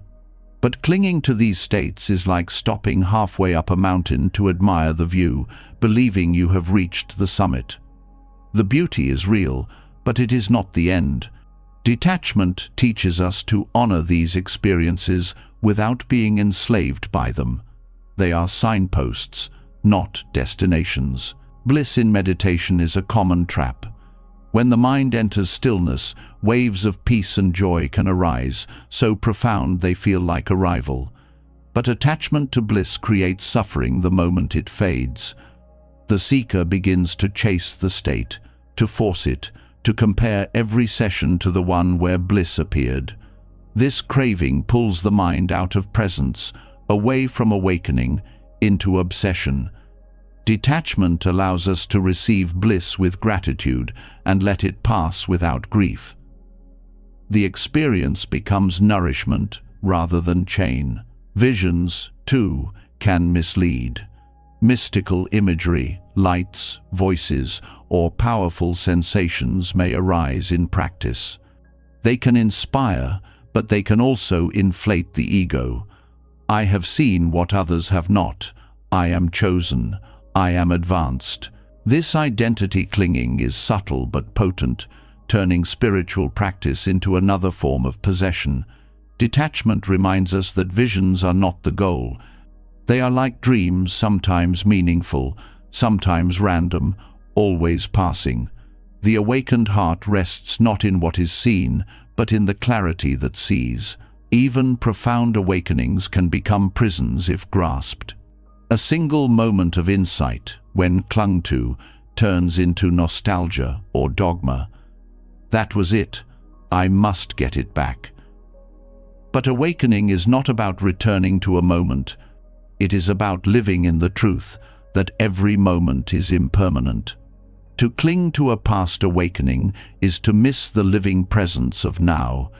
Detachment frees us from chasing ghosts of enlightenment, allowing continuous unfolding rather than fixation.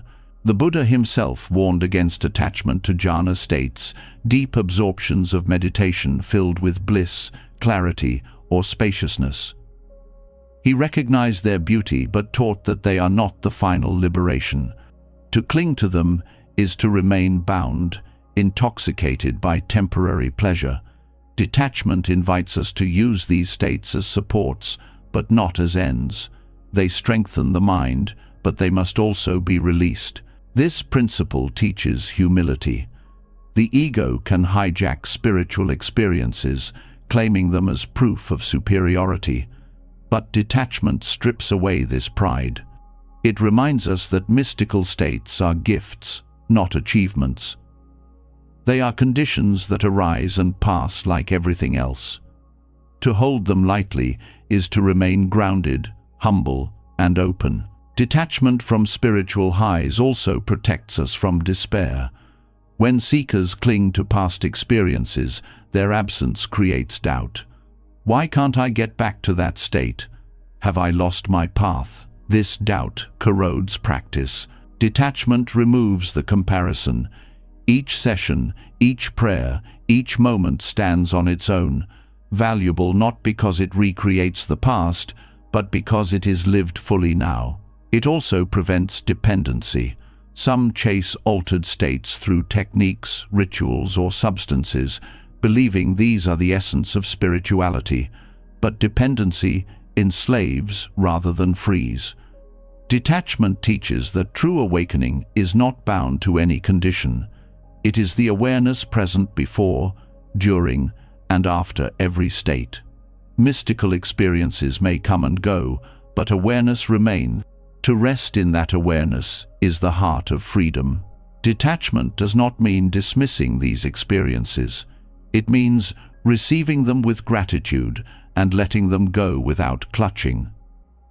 It is the balance between honoring and releasing. In this way, every vision, every blissful state, every insight becomes a stepping stone rather than a stumbling block.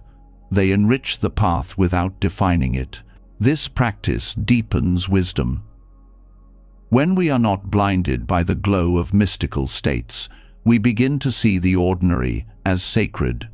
The sound of the wind, the rhythm of breath, the kindness of a smile, these simple realities reveal, awakening more steadily than fleeting ecstasies. Detachment frees us from chasing fireworks so that we can rest in the quiet light of daily life. In relationships, this wisdom prevents spiritual arrogance. Those who cling to mystical experiences often create distance, seeing themselves as above others. But detachment brings equality.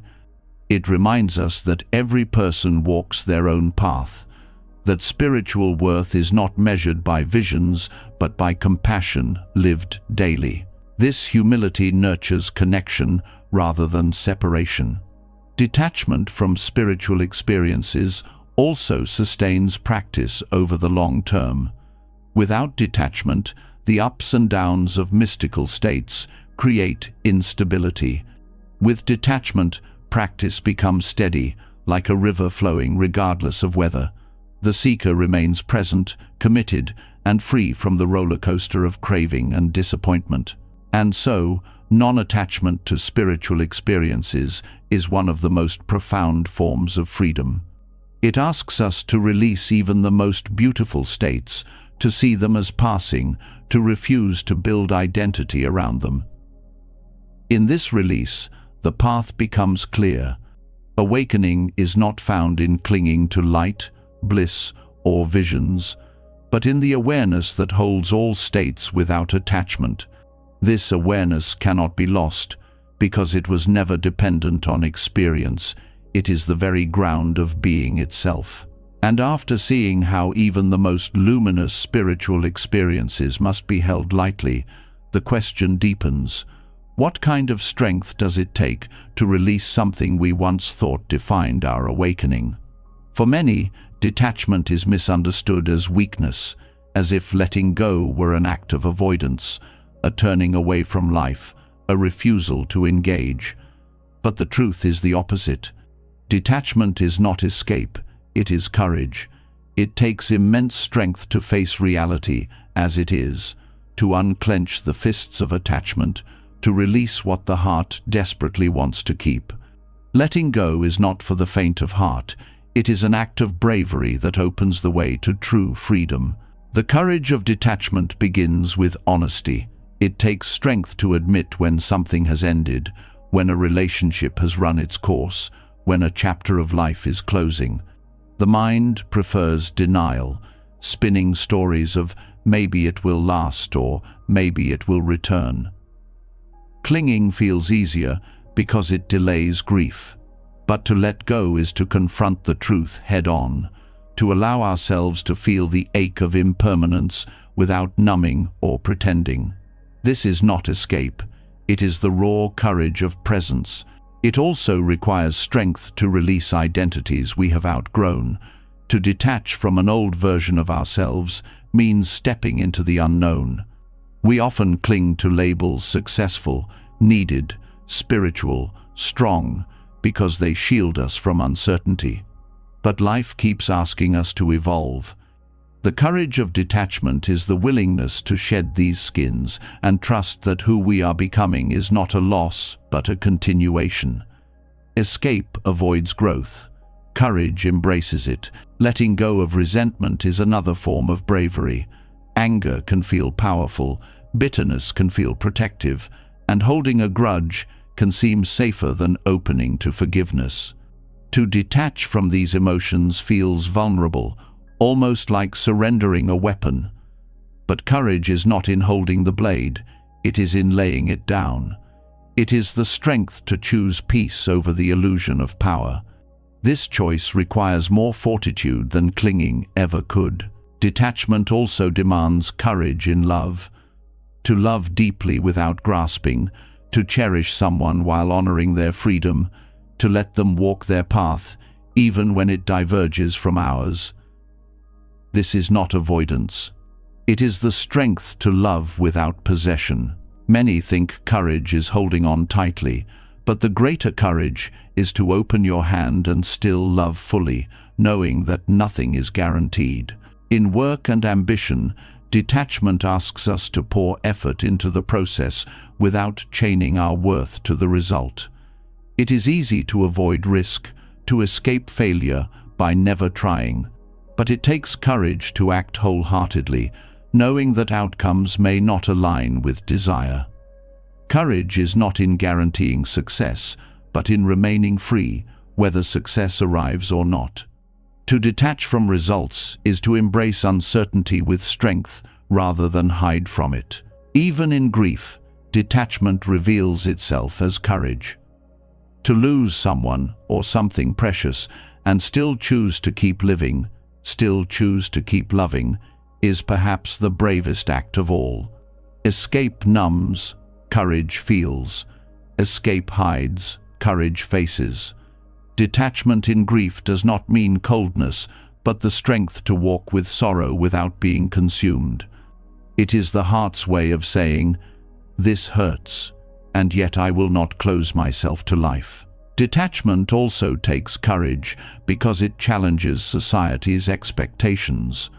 The world often equates clinging with loyalty, possession with love, accumulation with success. To detach is to move against these currents, to live with open hands in a world of clenched fists. This requires not only inner strength, but resilience against judgment and misunderstanding. Detachment is not passive resignation, it is active resistance to illusions that enslave. The courage of detachment is not loud or dramatic. It is quiet, steady, often invisible. It shows itself in the person who chooses peace instead of revenge, who releases a dream that no longer serves, who forgives without apology, who accepts endings without bitterness. These acts do not look grand on the surface, but they are profound expressions of strength. This courage is rooted in trust. To let go requires faith that life will continue to unfold, that something new will arise, that emptiness will not destroy us but make space for growth.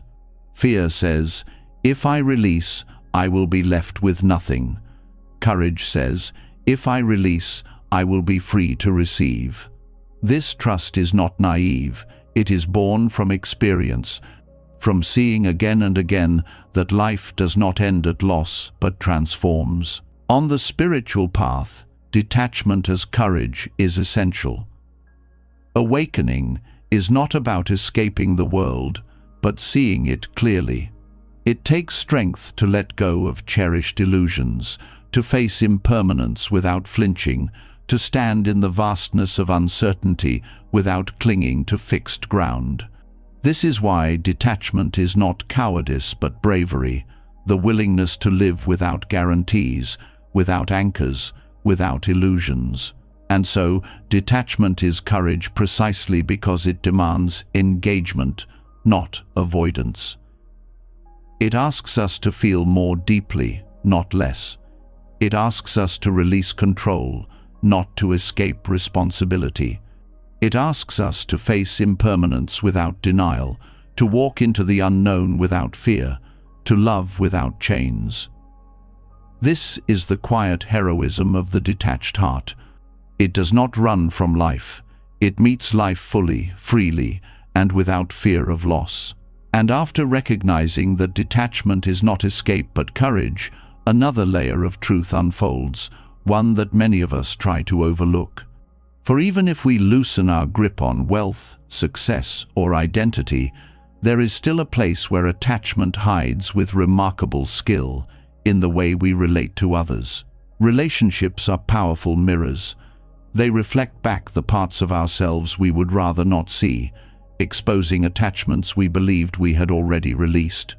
The conflicts we face, the longing we feel, the pain of distance or the fear of loss, all of these are not just about the other person, they are about us.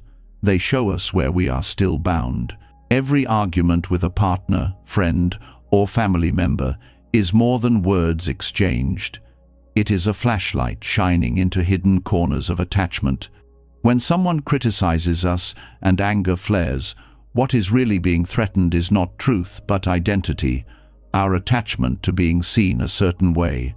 When jealousy rises, it is not only about the other person's actions, but our own clinging to possession and fear of loss. These emotional responses reveal the places where freedom has not yet been realized. Longing works the same way. When we feel desperate for someone's attention, approval, or love, the intensity often masks a deeper attachment, perhaps the belief that our worth depends on being wanted, or that security only exists when others stay close. The other person becomes a mirror for our own insecurity, reflecting back the chain we have placed on ourselves. Without relationships, these attachments might remain invisible, but with them, the truth is revealed with clarity that cannot be ignored. The Buddha often emphasized that relationships are fertile ground for awakening because they constantly test our illusions. Alone, it is easy to believe we are detached, but in the presence of others, our hidden grasping emerges. This is why conflict, far from being a sign of failure, can be a profound teacher. Each clash of ego against ego gives us a chance to ask, what am I clinging to right now? What story about myself or the other am I refusing to release? Relationships also reveal attachment through expectations. We build silent contracts. If I give you love, you must give it back. If I support you, you must appreciate me. If I stay loyal, you must never change. These unspoken bargains create suffering because others are not bound to fulfill the scripts we have written in our minds. When they do not play their role, we feel betrayed, not by them, but by our own attachment to expectation. Detachment here means loving without demanding, supporting without bargaining, caring without turning the relationship into a transaction. Even positive emotions can hide attachment. The joy of being loved can turn into grasping when we cling to it, fearing its loss. The pride of being admired can trap us when we become dependent on it. Detachment does not mean refusing these joys. It means savoring them without making them conditions for our peace. To love fully, while knowing the other is free to change or leave, is perhaps the most courageous form of detachment in relationships. The mirror of relationships also shows us where we project. Often, what we dislike in others is something we have not yet accepted in ourselves. A partner's stubbornness irritates us because it reflects our own. A friend's neediness frustrates us because it mirrors the parts of us that crave reassurance. These projections are clues. They reveal attachments to self-image, the refusal to accept certain qualities as part of our own humanity. Detachment allows us to see these mirrors clearly, not with shame but with understanding, using them as opportunities for growth. In families, attachments often run deep. Parents may cling to the belief that children must follow a certain path, mistaking control for love. Children may cling to the need for constant approval, tying their self-worth to parental validation. These patterns create cycles of suffering passed through generations. Detachment does not mean indifference to family bonds. It means loosening these chains of expectation so that love can flow freely. In doing so, relationships shift from control to respect, from fear to trust. Romantic love is perhaps the strongest mirror of all. It awakens longing, vulnerability, and fear in ways few other relationships can.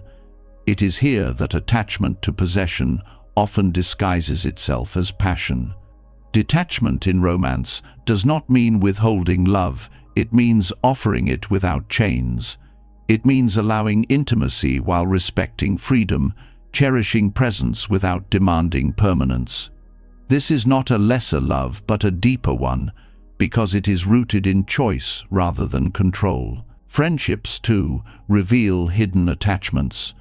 When we feel abandoned because a friend grows distant, it often reflects our clinging to the belief that closeness must remain unchanged. Detachment invites us to honor the natural ebb and flow of connection, to value what is present without resenting what has passed. This openness prevents bitterness and allows friendships to evolve naturally, sometimes closer, sometimes apart, always authentic. Work relationships also serve as mirrors. Conflicts with colleagues often highlight attachments to status, recognition, or control. When we feel threatened by another's success, it reflects our own attachment to comparison. Detachment here means engaging in work fully, but releasing the ego's hunger to always come out ahead. In this way, even professional settings become opportunities for spiritual growth. The mirror is also clear in longing for love we do not have. When we ache for someone to complete us, it reveals our attachment to the belief that we are incomplete on our own. This longing is not wrong, it is human, but it is also a teacher.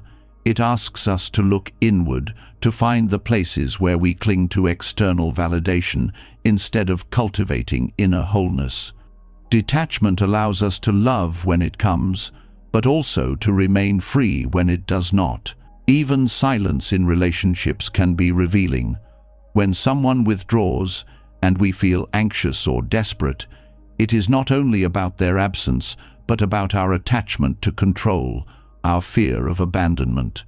Detachment here means learning to sit with the discomfort of uncertainty, trusting that we can remain whole even when connection falters. Ultimately, relationships are not obstacles to detachment, but catalysts. They push us to see what solitude often hides. Conflict reveals where ego clings. Longing reveals where insecurity binds. Expectations reveal where we demand permanence. Projection reveals where we deny parts of ourselves. To approach relationships as mirrors is to transform them into teachers, to use every interaction as a chance to release another chain. This does not mean relationships become cold or distant. On the contrary, detachment makes them more alive. When we stop clinging, we stop suffocating others with demands. Love becomes freer, respect becomes deeper, presence becomes more genuine. Relationships rooted in detachment are not weaker, they are stronger, because they are built not on chains, but on freedom. So, the mirror of relationships shows us that every conflict, every longing, every ache is not just about the other person, but about us. To meet these reflections with detachment is to grow, to free ourselves from hidden chains, to discover love without possession and connection without fear. In this way, relationships stop being battlegrounds of attachment and become sacred spaces of awakening. Detachment is not about giving up on life. It is about stepping into it with open eyes and open hands. Through each lesson we've explored whether it was learning the difference between detachment and indifference, releasing timelines, loosening identity, accepting impermanence, loving without possession, or even letting go of spiritual highs, we've seen the same truth echo again and again. Freedom does not come from clinging, it comes from allowing. Pain teaches us where we hold too tightly. Nature shows us how to let go with grace, and wisdom reminds us that what is meant for you will never need to be forced. Detachment is not weakness, it is courage. It is not escape, it is engagement without chains. To live this way is to discover joy in the process, peace in the present, and strength in every change. This is the essence of the Buddhist path, not to deny life, but to embrace it fully, without fear of loss, without desperation for control. Now I'd love to hear from you. What part of detachment speaks to you most deeply? Was it the courage of letting go, the freedom in forgiveness, or the reminder from nature that everything has its season? Drop your thoughts in the comments below. I read every one of them, and your reflections add even more wisdom to this journey. And if this message has touched you, don't forget to subscribe to the channel and hit the bell so you never miss another lesson on living with clarity, freedom, and peace. Your next step on the path might just be waiting in the next video.